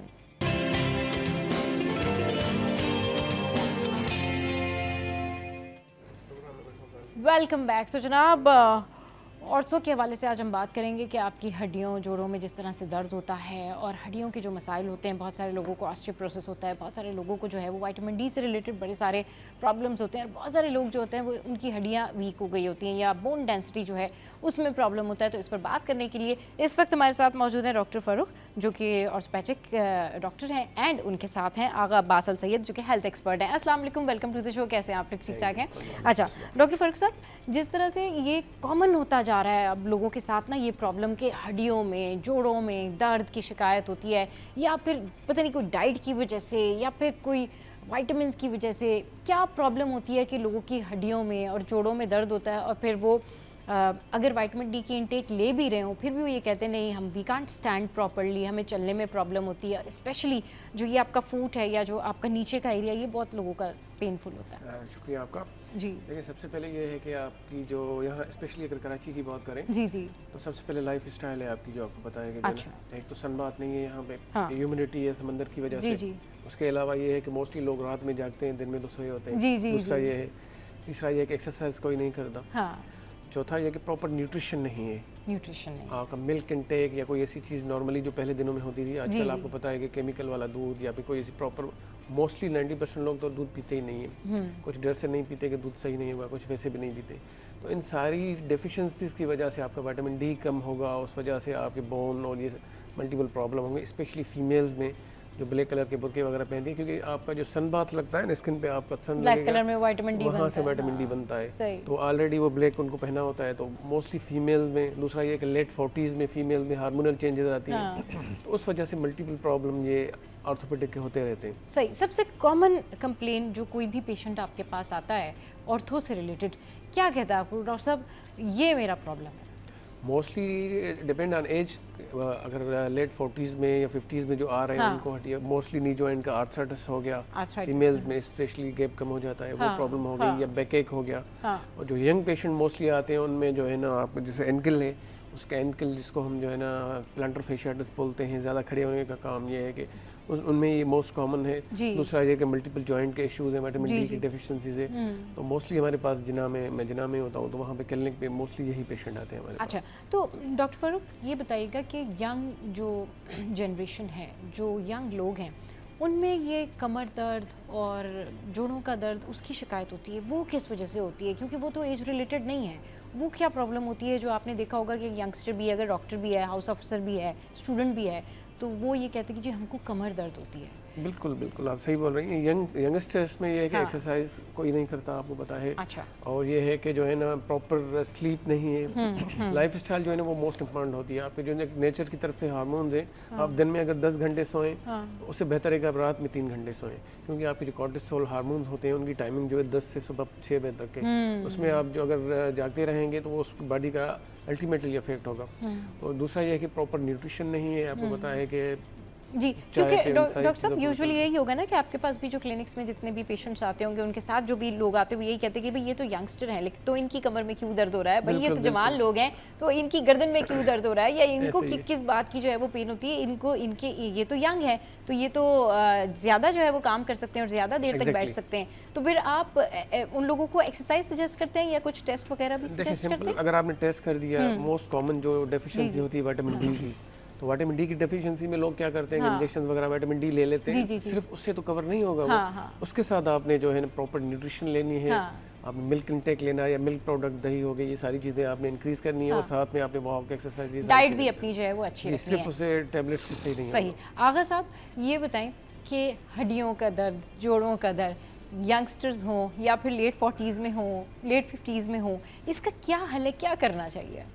बिस्मिल्लाहिर्रहमानिर्रहीम। तमाम हम्द व सताइश उस अल्लाह के लिए है कि जिसके सिवा कोई दूसरा खुदा नहीं है। बेशक। लाखों करोड़ों दुरूद व सलाम हो मोहम्मद व आले मोहम्मद की ज़ात अक़दस और ऊला पर। देखिए, आपका सवाल बहुत अच्छा है और मैं ये कहने पे मजबूर हूँ कि अब ये जोड़ों का दर्द, हड्डियों का दर्द, और हमारे तिब्बी लैंग्वेज में इसको दर्द नक़रस भी कहते हैं, जिसमें टखनों में, उंगलियों में, जॉइंट्स में दर्द होता है, वरम भी होता है। और गठिया का दर्द भी कहते हैं। गठिया के दर्द में आपके ये उसमें भी टखनों में होता है, उसमें भी उंगलियों में होता है, और उसमें भी जोड़ों में दर्द होता है। लेकिन वरम जो होता है दर्द नक़रस में होता है। कमर दर्द की भी बात करेंगे। हज़रत ईसा अलैहिस्सलाम को भी कमर में तकलीफ़ होती थी, कमर में दर्द होता था। तो अपनी वालदा मोहतरमा से हज़रत मरियम अलैहिस्सलाम से कहते थे, चूँकि ख़ुद मसीहा थे, ख़ुद मसीहाई फरमाते थे, तो उनसे कहते थे कि थोड़ा सा शहद, थोड़ी सी हरमल और थोड़ा सा जैतून का तेल, मतलब एक एक चमचा, तीनों चीज़ें मिला के तनावुल फरमाते थे, तो उनका कमर का दर्द चला जाया करता था।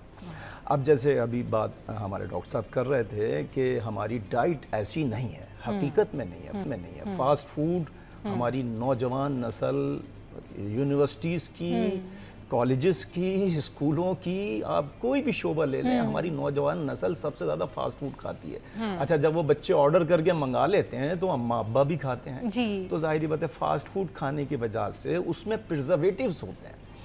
अब मैं आपको बताऊं, अगर आप बासी गोश्त का इस्तेमाल करेंगे, तिब्बे नबवी में हमारे पास ये रिवायात मौजूद हैं कि बासी गोश्त यानी कि वो फ्रोज़न गोश्त होता है, बासी गोश्त के इस्तेमाल से हड्डियों की तकलीफ़ आती है। अगर आपने मछली और गोश्त को मिला दिया, इमाम रिज़ा अलैहिस्सलाम ने फरमाया मछली और गोश्त को मिला के खाएंगे तो आपको जॉइंट्स की तकलीफ़, जोड़ों के दर्द की तकलीफ़ आएगी। अच्छा, अब आप देख लें, हमारे यहाँ खाए जाते हैं, बहुत सारे ऐसे खाने खाए जाते हैं। अच्छा, इसके अलावा मैं ये भी अर्ज़ कर दूं, फिर मैं इसका हल भी बता रहा हूँ आपको। लेटेस्ट हल जो आया है एक सप्लीमेंट है, और सप्लीमेंट कोई इलाज नहीं है, सप्लीमेंट तो सिर्फ सपोर्टिंग है, लेकिन उस सपोर्टिंग इलाज से, उस सपोर्टिंग चीज़ से आपका ये मसला हल हो जाता है। और ये जदीद तहकीक किसने की? अंग्रेज़ों ने की। पाकिस्तानी जो हमारे हकीम हैं वो तो इस तरफ नहीं जा रहे, लेकिन असल में हिकमत इस वक्त अंग्रेज़ अपना रहे हैं, अंग्रेज़ हिकमत कर रहे हैं, और अंग्रेज़ जो हैं वो साइंटिस्ट हैं जो हिकमत की तरफ आ गए हैं, ऑर्गेनिक चीज़ों की तरफ आ गए हैं। वो आपको मेडिसिन की तरफ लेके नहीं जाते हैं। वो ऑर्गेनिक की चीज़ें क्यों बिक रही हैं वहाँ पर सबसे ज़्यादा? 120-130 साल एवरेज एज अंग्रेज़ों की इस वक्त क्यों है? अब मैं आपको बताता हूँ। एक बात और अर्ज कर दूं, वजूहात की बिना पर एक अंगूर को और दूध को, जैसे कस्टर्ड होता है ना, उसमें दूध से बनाते हैं, उसमें अंगूर ऐड करते हैं, इससे भी ये जॉइंट्स की तकलीफ आती है। ये अहले बैत अलैहिमुस्सलाम के अक़वाल हैं जो मैं सुना रहा हूँ। जी। साइंस और रिसर्च, साइंस और तहकीक अभी तहकीक के रस्तों में है। साइंस मंजिल पे नहीं पहुंची, और मंजिल पे नहीं, हमेशा इल्म हासिल करते रहेंगे। लेकिन ये जो मैं इल्हामी बातें जो अहले बैत अलैहिमुस्सलाम के पास हैं, जो रसूल अकरम सल्लल्लाहु अलैहि वसल्लम के पास हैं, ये इल्हाम के ज़रिए से परवरदिगार ने उनके क़ल्बे अक़दस पे नाजिल फरमाई, जो मैंने बातें अभी की। अच्छा, अब मैं आपको तहकीक बताता हूँ। जदीद तहकीक ये आई है, साइंसदानों ने सोचा कि भाई 5000 साल पहले तो ना डॉक्टर्स थे, ना हकीम थे, ना दवाखाने थे, ना हॉस्पिटल थे। जब लश्करों में आपस में आमने सामने लड़ाइयाँ होती थीं तो खून के फव्वारे, छुरे लगते थे, भाले लगते थे, त्रिशूल लगते थे, तलवारें लगते, खून के भाले, खून के फव्वारे फूट जाते थे, हड्डियाँ कट जाती थी, गोश्त कट जाते थे। वो कौन सा ट्रीटमेंट करते थे फ़ौरन, जिससे फ़ौरन मसला हल होता था? तो मालूम चला एक ड्रम्स होते थे, ड्रम्स रखे होते थे, उसमें हल्दी पीस कर वो रखते थे। अच्छा। उस हल्दी को फ़ौरन वो ऐसे भरते थे और वो खून 2 मिनट में रुक जाया करता था। अच्छा। और 15 दिन में उनका गोश्त भरना शुरू हो जाए, 1 से 1.5 महीने में हड्डी जुड़ जाया करती थी। उन्होंने कहा भाई इस पर रिसर्च करेंगे। ये जब हल्दी मतलब लगा 1 से 1.5 महीने तक वो हल्दी जी हिस्ट्री में मौजूद है। 5000 साल पहले की हिस्ट्री उठाई अंग्रेजों ने। अब उन्होंने कहा कि साहब ये जो हल्दी में कोई ऐसी मौजज़ाती चीज़ है जिससे हड्डियां भी जुड़ रही हैं और खून भी रुक रहा है और गोश्त भी बंद हो रहा है। उन्होंने फिर मालूम किया कि इसमें एक मौजज़ाती कंपाउंड है जिसे करकोमिन कहते हैं। अब उन्होंने जब मालूम किया कि करकोमिन निकाले कैसे, एक्सट्रैक्ट करके 400 ग्राम हल्दी में से एक्सट्रैक्ट करके 10 ग्राम करकोमिन निकलता है। अब वो 10 ग्राम करकोमिन बॉडी में, इंसानी बॉडी में आराम से एब्जॉर्वेशन नहीं है उसकी। अब उन्होंने कहा इसको कैसे जज्ब करें, एब्जॉर्ब कैसे करेंगे बॉडी के अंदर, एब्जॉर्ब कैसे करें। तो उन्होंने फिर एक दुनिया का चक्कर लगाया पूरा। फिर चक्कर लगाने के बाद मालूम चला, अरे भाई ये तो काली मिर्च के अंदर है, पिपरीन जिसे कहते हैं। काली मिर्च में एक कंपाउंड है पिपरीन। पिपरीन को और करकोमिन को जब मिलाया तो उन्होंने 1,000 ग्राम के कैप्सूल बना लिए। अब वो एक सुबह नाश्ते में खाते हैं, एक शाम को, रात को खाने में खाते हैं। और ये करकोमिन के कैप्सूल्स करकोमिन का मौजज़ा है। अच्छा, इसको खाने के बाद फिर वो 4-4 घंटे सड़क पे दौड़ते हैं। 90 साल में 100 साल में उनके लोग सुपरमार्केट्स में जॉब्स कर रहे हैं, भाग भाग के, है ना। खवातीन भी जॉब कर रही हैं, मर्द भी जॉब कर रहे हैं। एवरेज एज इस वक्त उनकी 120-130 साल है।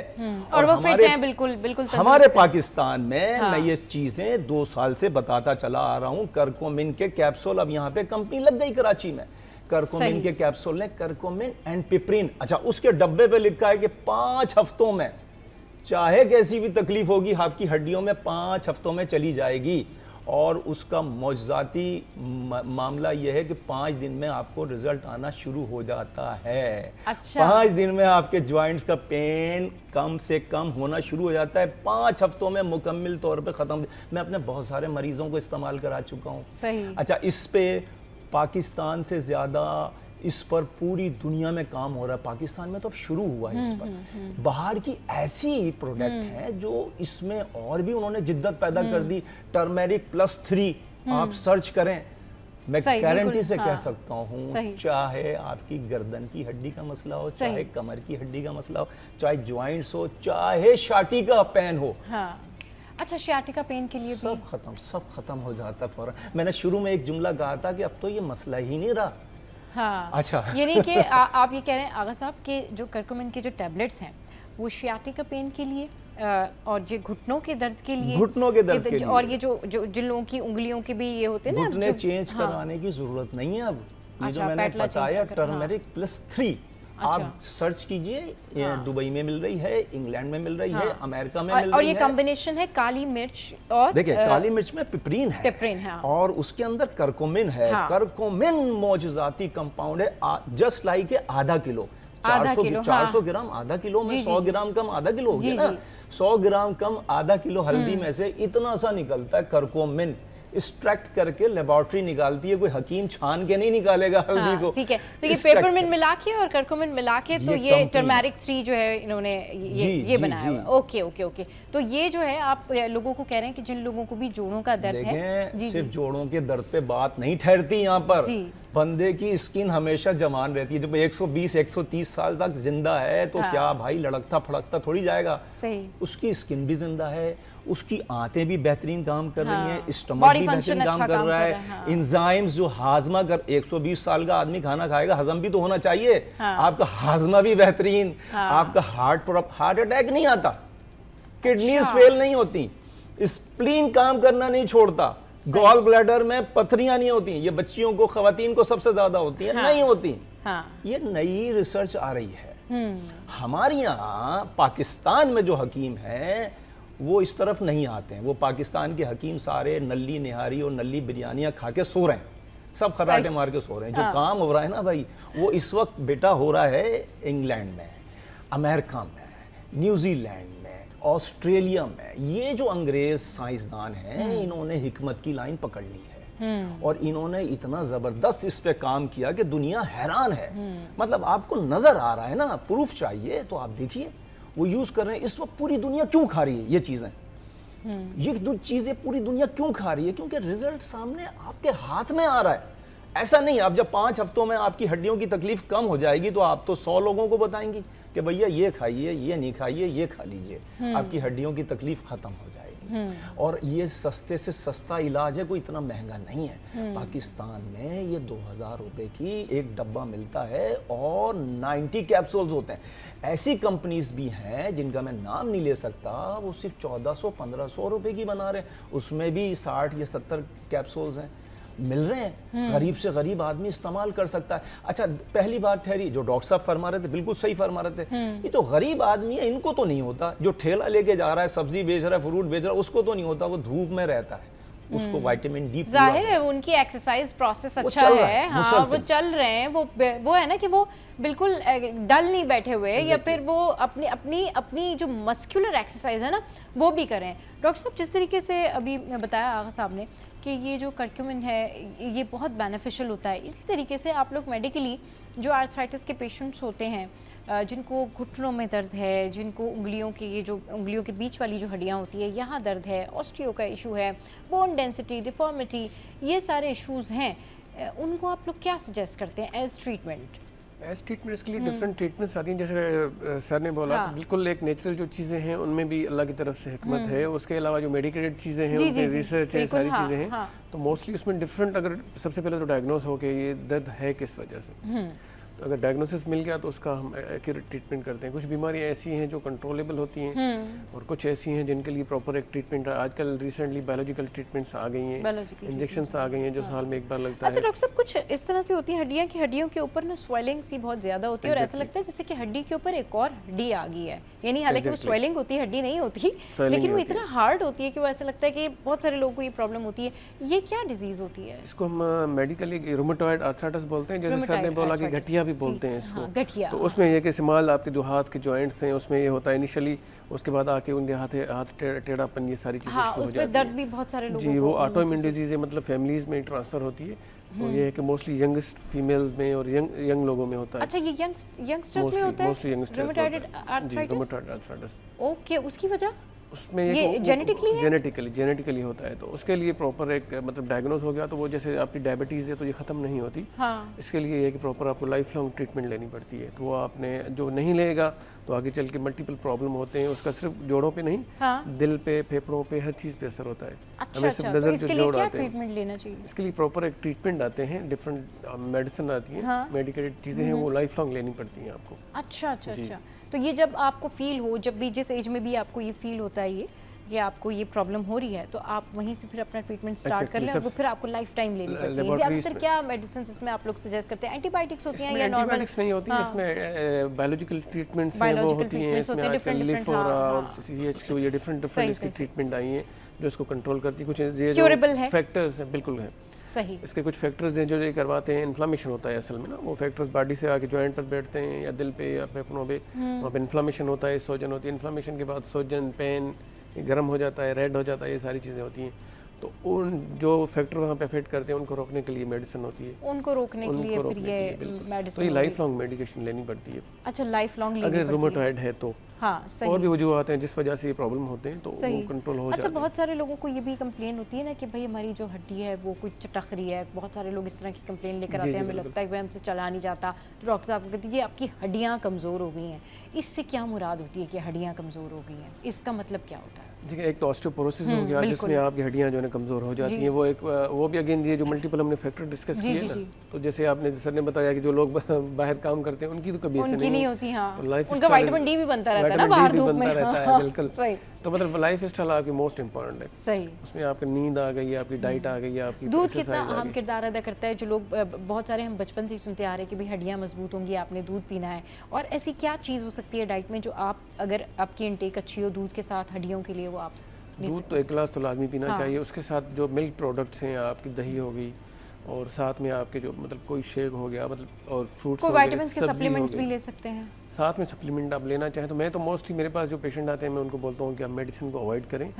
आपकी जो है ना मोस्टली 90% ट्रीटमेंट आपके अपने हाथ में, ऑर्गेनिक ऑर्गेनिक है, बट वो सपोर्टिंग आप लेना। ये भी होता है डॉक्टर साहब, बहुत दफ़ा ये भी ऐसा भी होता है कि विटामिन डी, मतलब उनको हड्डियों में होता है प्रॉब्लम, बट विटामिन डी जो है उनके अंदर पूरा होता है, लेकिन वो एक्स्ट्रा विटामिन डी जब ले लेते हैं तो उससे भी थोड़ा प्रॉब्लम शुरू हो जाती है। तो बहुत सारे लोगों को स्पेशली जब वो विटामिन डी की कोई भी डोज ले रहे हैं या विटामिन डी सप्लीमेंट के तौर पे ले रहे हैं, तो ये ख्याल रखें कि पहले आप अपना जो चेक है विटामिन लेवल जो है वो चेक करवा लें, क्योंकि अगर एक्सेस हो जाती है कोई चीज़ तो वो भी आपकी बॉडी में बहुत ज़्यादा प्रॉब्लम करती है और इसका सीधा इफेक्ट जो है ना वो आपके दिमाग पर भी होता है। तो मैं आगा साहब से बस, आगा साहब क्योंकि वक्त की कमी है तो थोड़ा सा ये बता दें, ये जो गठिया वाला मर्ज है, ये जो बताया रूमेटॉइड आर्थराइटिस, इसका क्या इलाज है? इमाम अली अलैहिस्सलाम फरमाते हैं ये जो गठिया का दर्द हो जाए, हड्डियाँ फूल जाएं, वरम आता है हड्डियों पर, तो उसमें दर्द भी बड़ा शदीद होता है। तो मौलाए कायनात अली अलैहिस्सलाम ने फरमाया कि ये जो इंजीर है, इंजीर को एक दिन के वक्फे से खाया जाए सुबह के टाइम, फजर के टाइम पर इंजीर 4 से 5, अगर ताज़ा इंजीर मिल जाए, क्योंकि ये जो गोल वाली इंजीर होती है जो रस्सी में पिरोई हुई होती है, इसको सल्फ़र में डुबो देते हैं। सल्फर यानी कि गंधक में डुबो के रखते हैं ताकि वो 2-3 साल तक खराब ना हो। अब वो सल्फर में डूबी होती है, उसको धोते नहीं है, लोग बोलते हैं हाँ ये तो बिल्कुल साफ सुथरी सफ़ेद खा लेते हैं, वो सल्फर आपके पेट में ज़्यादा जाता है, उसको धो लें, धो के खाएं। अगर ताज़ा इंजीर मिल जाए जो ज़रा पर्पल कलर की होती है, ताज़ा इंजीर अगर मिल जाए, उसको 4 से 5 आप सुबह निहार मुँह खा लें एक दिन, और दूसरे दिन आप 21 दाने मुनक्का, 21 दाने जो मुनक्का कहते हैं, बड़ी वाली किशमिश, सियाह रंग का, ये ब्राउन कलर का होता है, 21 दाने गिनकर उसको रात को भिगो के मत रखिए, वो दूसरे मसाइल के लिए हम भिगोते हैं। आप उसको उसी वक्त धोइए और धोने के बाद क़िबले की तरफ रुख कीजिए, बिस्मिल्लाहिर्रहमानिर्रहीम पढ़िए, या शाफ़ी या काफ़ी कहिए, क्योंकि जो शिफा देने वाला है अमराज के लिए, दस्तक आपने उसके दरवाजे पे देनी है। बिस्मिल्लाह ज़रूर पढ़ें, कोई भी दवा खाएं, अंग्रेज़ी खाएं, होम्योपैथिक की खाएं, हकीमी खाएं, कोई भी दवा खाएं, आप बिस्मिल्लाह ज़रूर पढ़ें और या शाफ़ी या काफ़ी कहें, दस्तक दें उसके दरवाजे पे जिसने आपको शिफा देनी है। डॉक्टर की, हकीम की, किसी भी तबीब की दवा में असर जब तक नहीं आएगा, जब तक वो अप्रूवल नहीं दे देगा। वो अप्रूवल देगा जब आप कहेंगे या शाफी, यानी कि ए शिफा देने वाले, मेरे लिए तू काफ़ी है, तू मुझे शिफा दे, तो वो शिफा देगा। बज़ाहिर आप कुछ भी कर लें, कराची से अमेरिका, पूरी दुनिया का चक्कर लगा लें, शिफा नहीं मिलेगी जब तक वो राज़ी नहीं होगा। उसको राज़ी करने के लिए मौला कायनात अली अलैहिस्सलाम ने फरमाया, बेहतरीन इलाजों में से एक इलाज ये भी है कि आप सदका दें। अब सदका क्या करते हैं लोग, बाबों के पास चले जाते हैं, वो बोलते हैं एक गाय लिया और 4 बकरे लिया और ये सदका नहीं है। सदका क्या है, आप किसी भूखे इंसान, मिस्कीन, गरीब को एक वक्त का खाना दे दें। खाना नहीं दे सकते, 2 समोसे, 1 समोसा ख़रीदें, 2 घंटे मील है, 2 घंटे आपके मैदे को आराम है। वो जो मिस्कीन है, मौला कायनात ने फरमाया उसके दाएं हाथ पे, अपने दाएं हाथ से रखो और उससे कहो मेरे इस बीमारी के दूर होने के लिए दुआ करे। मौला फरमाते हैं कि वो नाइब दस्ते खुदा है। हाथ जो है वो बंदे का हाथ नहीं है, खुदा की मोहब्बत में आपने दिया, खुदा की रहमत हासिल करने की, नाइब दस्ते खुदा हाथ है। मौला ने फरमाया जब उसके हाथ को थाम के रखो, उससे दुआ कराओ, परवरदिगार उसके लबों से निकली हुई बात पर राजी हो जाता है। भाई हमारी बात नहीं सुन रहा, हमारा कलाम नहीं सुन रहा, हमारी दुआ कबूल नहीं कर रहा, लेकिन मिस्कीन पर उसकी रहमतें नाजिल होती रहती हैं बदस्तूर। और भूखे इंसान पर, भूखे इंसान को आप एक खाना खिलाएं, मौला कायनात ने फरमाया शिफा देने वाली दवा है सदका। सही सही, बिल्कुल सदका देना चाहिए। बहुत शुक्रिया आगा साहब, बहुत शुक्रिया डॉक्टर फ़ारूक जो हैं वो आए और हड्डियों के दर्द के हवाले से आज बहुत ही मुफीद बातें हुई। और हमारा जो सेशन है इसमें वक्त हुआ है ब्रेक का। ब्रेक के बाद वापस आएंगे तो दूसरा टॉपिक आपके साथ में शेयर करेंगे। आपने कहीं नहीं जाना, हमारे साथ रहना।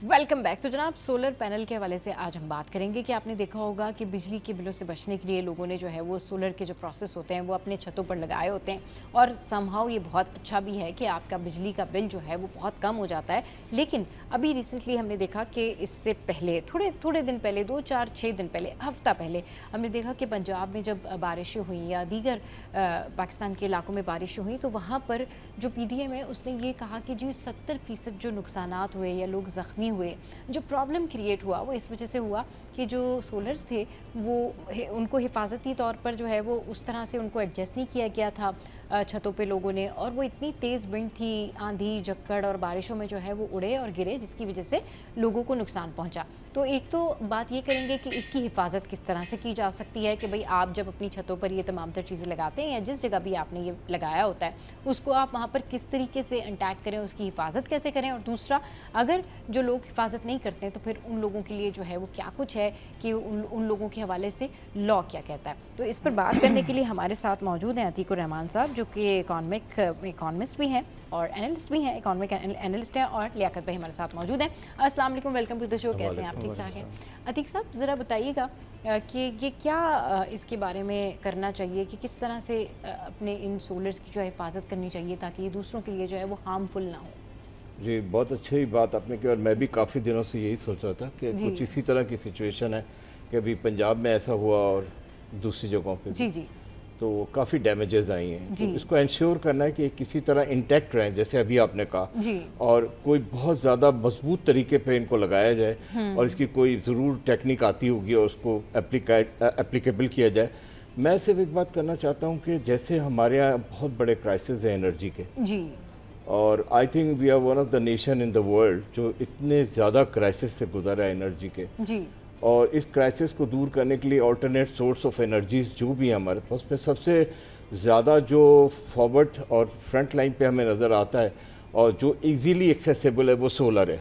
सोलर, ठीक है। अब हमें जो सोलर पे जाना है तो सोलर के एडवांटेजेस तो हमें पता है कि जो हमारे डिस्ट्रीब्यूशन नेटवर्क है जिसकी वजह से हमारे एनर्जी क्राइसिस हैं और हमें आउटेजेस की तरफ जाना पड़ता है और इलेक्ट्रिसिटी ब्रेकडाउन्स होते हैं और फिर इतनी ज़्यादा बिजली जाती है जिसकी वजह से लोग तिलमिला जाते हैं। हाँ। और इतनी गर्मी भी पड़ रही है। तो जब हमारे पास 6 to 7 आवर्स का सनशाइन मौजूद है और इतना एक्सटेंसिव सन मौजूद है तो हमें इसको अवेल करना चाहिए। लेकिन कैसे अवेल करना चाहिए, इसके लिए फैसिलिटेट करने की ज़रूरत है कि लोगों को सोलर करना। 82% तो इसको बर्दाश्त नहीं कर सकते इस कॉस्ट को, क्योंकि जो कुछ भी इनकी इनकम है वो उसके नज़र हो जाती है जो आप बिजली का बिल देते हैं। एज सच वो तनख्वाह से ज़्यादा तो बिजली का बिल आता है। ठीक है, इतने बड़े एनर्जी क्राइसिस से गुजर रहे हैं लोग। तो आम बात यही है कि लोगों के पास पैसे नहीं होते इसको फैसिलिटेट करने के लिए। जो बैंकिंग डिपार्टमेंट्स हैं तो उसके सोलर के डिपार्टमेंट्स बने जो कि बने हैं। ठीक है ना, लार्जली एंड इकोनॉमिकली स्पीकिंग इनमें से इतने बेनिफिट नहीं आ रहे हैं लोगों को बैकअप सपोर्ट नहीं मिल रहा, एक्सेस टू फाइनेंस नहीं मिल रहा फॉर सोलर परचेजिंग। ठीक है, एक तो प्रॉब्लम ये आ रहा है। दूसरे, गवर्नमेंट ने भी काफ़ी इंसेंटिव्स निकाले और लोगों को फैसिलिटेट करने की कोशिश की, लेकिन आई एम सॉरी टू से वो किसी तरह वर्केबल नहीं हो रहा है। तो people are in problem, a common man is in a problem कि वो सोलर्स को परचेज नहीं कर पा रहा है। तो इंटेक की बात तो बाद में आएगी जब वो सोलर पहले परचेज कर पाए। तो ज़रूरत ये है कि अर्बन हो चाहे रूरल हो चाहे मैन्युफैक्चरिंग हो चाहे हाउस होल्ड हो, सोलर को एक ऐसा अल्टरनेट सोर्स ऑफ एनर्जी है जिसको हमारे मुल्क में अल्लाह ताला की जितनी नेमतें उनमें से सनशाइन एंड अ ब्राइट सन जो हमारे पास अल्लाह की नेमत है उससे हमें फ़ायदा उठा करके जो प्रॉब्लम है एनर्जी के क्राइसिस का जिसको रात दिन हम फेस कर रहे हैं और मेंटली चैलेंज्ड हो गए हैं। आप देखें जब बिजली नहीं होगी और लोगों के घर में पंखे नहीं चलेंगे या पानी का मोटर नहीं चलेगा या कोई और तरीके कार जिससे लोग तंग आते हैं, पानी नहीं होता, अल्टरनेट सोर्स नहीं है, तो सोलर इसमें सबसे बड़ा सोर्स है। तो आई थिंक मैं समझता हूँ इसको ईजी करना चाहिए, फैसिलिटेट करना चाहिए। जब लोग सोलर खरीदेंगे तो नेक्स्ट पार्ट पे हम इस बात को सोच के बात कर सकेंगे और कह सकेंगे कि इसको इंटैक्ट ऐसे किया जाए कि जब तूफ़ान या थंडर आए या गस्टी विंड्स आए तो उसमें इसको सेव करा जाए, ये ना उड़े, लोग ज़ख्मी ना हो और इनका नुकसान भी ना हो उनके सोलर पैनल्स के उड़ने से। सही। चलिए जी, तो अब जिस तरीके से हम गुफ्तगू कर रहे हैं कि जितने भी लोगों ने सोलर पैनल लगाए हुए हैं उनको ये कैसे बताया जाए कि इसको इंटैक्ट कैसे करना है, उसकी हिफाजत कैसे करनी है, इसका टेक्निकली तरीक़ाकार क्या है।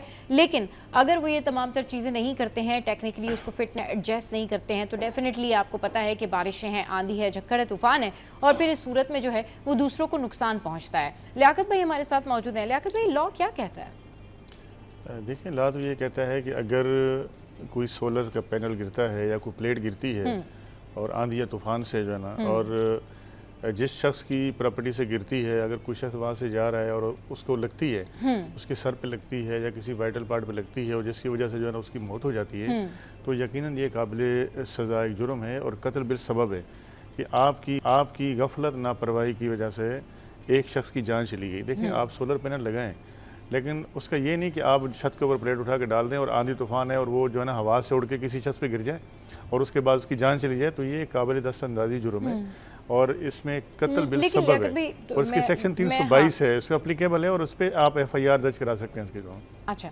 लेकिन अगर फ़र्ज़ करें अब किसी ने अपना सोलर जो है वो अपनी छत के ऊपर हिफाजत के साथ लगाया है, उसको अच्छे तरीके से एडजस्ट किया है, अब वो फिर भी अगर उड़ के किसी को लग जाता है तो जिस शख्स के छत पे वो लगा हुआ है फिर भी उसको जो है वो लॉ के अकॉर्डिंगली जवाब देना होगा या बताना होगा, क्योंकि लोग तो ऑब्वियसली हिफाजत के साथ ही अपने छतों पे लगाते हैं ना। हाँ, बहुत सारे ऐसे लोग होते हैं जिनको इस बात को एजुकेट करने की ज़रूरत है कि आप अपने सोलर पैनल जो है वो कैसे फ़िक्स कर सकते हैं, उसका तरीक़ेकार क्या है, और वो डेफिनेटली जो इससे रिलेटेड लोग होते हैं वो टेक्निकली बता सकते हैं।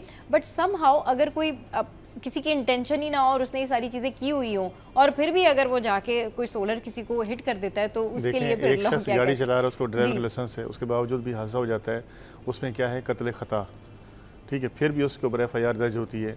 अगर कोई शख्स जो है कत्ल बिल सबब का मौजब बनती है तो वो यकीनन जो शख्स इस बात का सबब बनता है उसके ऊपर कार्रवाई होगी। जहाँ तक आपने बात की, बहुत सारी जगहों पे आपने देखा कि लोग प्लेट लेके आते हैं, उसको छत के ऊपर रख देते हैं।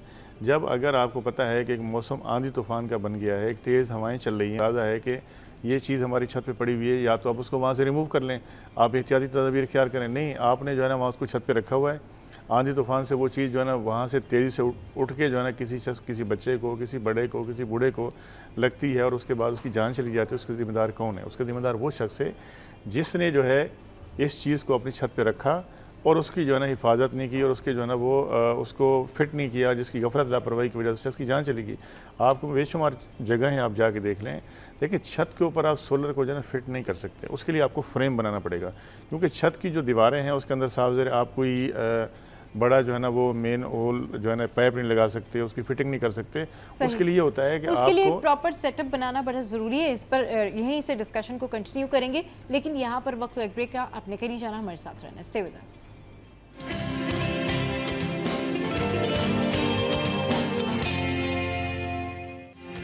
Welcome back. तो बात हो रही है कि जो लोग सोलर पैनल लगाते हैं और उसको सही तरह एडजस्ट नहीं करते और उससे जो लोग ज़ख्मी होते हैं या लोगों का नुकसान होता है, क्या उस हवाले से लॉ है और क्या कहता है ये लॉ? लियाकत भाई हमारे साथ मौजूद है। लियाकत भाई, थोड़ा सा इस लॉ को जो ज़रा एलिबरेट करें, क्योंकि ये शायद बहुत सारे लोगों को पता नहीं है कि उनकी जो गफलत है उसकी वजह से बहुत सारे लोगों की जान चली जाती है, बहुत सारे लोग जो है उनको नुकसान उठाना पड़ता है। तो जो हमारा लॉ है वो क्या कहता है इसके अकॉर्डिंग? देखिए, मैं थोड़ी सी आपको ना एग्जांपल दूंगा जी। देखें, हमारे पास यहाँ पे अभी तो सुप्रीम कोर्ट ने पाबंदी लगा दी है कि यहाँ बड़े बड़े होल्डिंग जो है ना बोर्ड लगाते थे।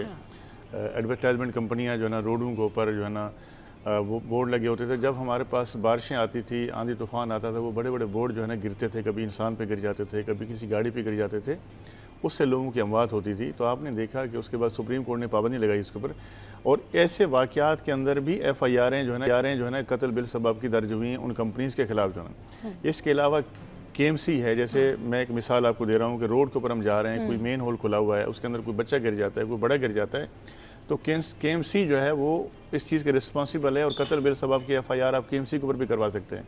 इसी तरह के इलेक्ट्रिक है, उसकी तारें जा रही हैं 11,000 वोल्टेज की, 2,000 वोल्टेज की, उसके ऊपर वो प्लास्टिक का पैप नहीं चढ़ाते, उसको किसी बिल्डिंग से, किसी घर से दूर जो है करके नहीं लगाते। अगर किसी शख्स को करंट लगता है तो आप उसकी भी जाके उनके खिलाफ कंप्लेन करते हैं, कत्ल बिल सबब की FIR होगी। मैं एक वाक़या आपको बताऊँ, मेहरान टाउन के अंदर बारिश हुई, उसके अंदर एक शख्स अपनी बिल्डिंग तामीर कर रहा था, तो वो हवा बड़ी तेज़ चल रही थी, तो उसके घर के साथ 11,000 वोल्टेज की तार जा रही थी। उसने क्या किया कि वो एक दरवाजे की नाप लेने लगा, तो इंची टैप की तार गिर गई 11,000 वोल्टेज के ऊपर। उससे उस बंदे की दोनों टांगें ज़ाय हो गई और दोनों टांगें कट गई। उसकी मैंने पिटीशन दाखिल की, कोर्ट ने जो है ना FIR दर्ज करने को हुक्म दिया कि ये के इलेक्ट्रिक की गफलत लापरवाही है, उनका पूरा पैनल खड़ा हुआ था, उस चीज़ को जस्टिफाई नहीं कर सकते। तो ये सोलर लगाने वाले भी यही है कि अगर आप जो है ना उसको गफलत लापरवाही के मुर्तकब होंगे, आपने छत पे फेंक दिया, कल हवा से उड़ के वो चीज़ किसी के ऊपर लग जाती है, किसी की मौत वाक़ हो जाती है, कोई अपाहज हो जाता है, तो वो उसके खिलाफ कानूनन कार्रवाई बनती है, उसके खिलाफ आप कार्रवाई कर सकते हैं। मैं यहाँ डराने की बात नहीं कर रहा, मैं ये जो एक हकीकत है उसकी बात कर रहा हूँ। आप अगर अपने घर पे सोलर पैनल लगाएं, लेकिन सबसे पहले आप उसकी हिफाजत करें, आप उसको मजबूती से जो है ना लगाएं, ताकि जो है वो ये उड़ के किसी शख्स को लग ना सके, कोई जानी मारी नुकसान ना हो सके। जो है यहाँ आपने अभी खुद वरना क्या लॉ क्या कहता है, क्या सज़ा हो सकती है? देखें, कत्ल बिल सबब है, इसमें 10 साल की सज़ा है, आपके खिलाफ FIR दर्ज होगी और साथ साथ जो है ना आप गिरफ्तार होंगे, आप जेल कस्टडी होंगे और उसके बाद जो है ना ट्रायल चलेगा और आपको सज़ा भी हो सकती है उसका। सही। तो लोगों को चाहिए कि वो जो सोलर हैं उनकी छतों के ऊपर जो लगे हुए हैं उनको हिफाजत से लगाएं। अच्छा, अतीकुर हमारे साथ मौजूद है। सर, आप क्या जो है वो लोगों को मैसेज देना चाहेंगे इस हवाले से,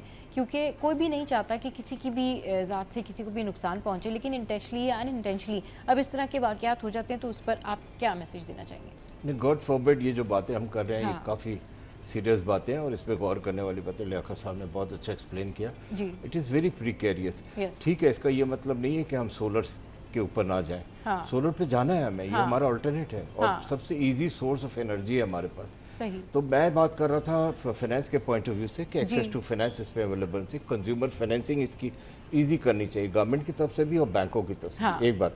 दूसरी बात ये थी कि जहाँ तक मैन्युफैक्चरिंग यूनिट्स हैं, जो अभी हाउस होल्ड और मैन्युफैक्चरिंग में मैंने सेग्रीगेट किया इसको, तो जहाँ तक मैन्युफैक्चरिंग यूनिट है वो दे इंश्योर कि उनके जो पैनल्स हैं ये सोलर्स वगैरह हैं जो जिससे वो मैन्युफैक्चरिंग के लिए इसको यूज़ कर रहे हैं इस एनर्जी को, तो वो हमेशा बहुत अच्छे से टेक्निकली इंजीनियरिंग के हिसाब से लगे होते हैं। तो इसी तरह हाउस होल्ड को भी बिल्कुल आपके प्रोग्राम के तवज्जुह से बहुत अच्छा पैगाम जाता है। हाईली अप्रिशिएट कि इसको इंटैक्ट करने की ज़रूरत है, इसको सही से लगाने की ज़रूरत है। और सोलर पे इसका मतलब हरगिज़ ये नहीं कि आदमी जो है वो फ्राइटनिंग सिचुएशन में आ जाए कि यार ऐसा हो वैसा हो, खुदा ना करे ऐसा हो। इंसान अपनी तरफ से पूरी तसल्ली करे, पूरा सब कुछ करे। आई एम श्योर फिर लॉ ऑफ प्रोटेक्शन भी उसको मिलती होगी कि जब उसने अपने आप को प्रूफ करेगा कि मैंने तो अपनी तरफ से पूरी प्रोटेक्शन की है, लेकिन अब उसकी नेग्लिजिबिलिटी को अगर जाहिर करनी तो ऐसा कुछ नहीं सामने आ रहा, तो आई एम श्योर कि लॉ की प्रोटेक्शन है वो लियाकत साहब ज़्यादा अच्छे से बताएंगे।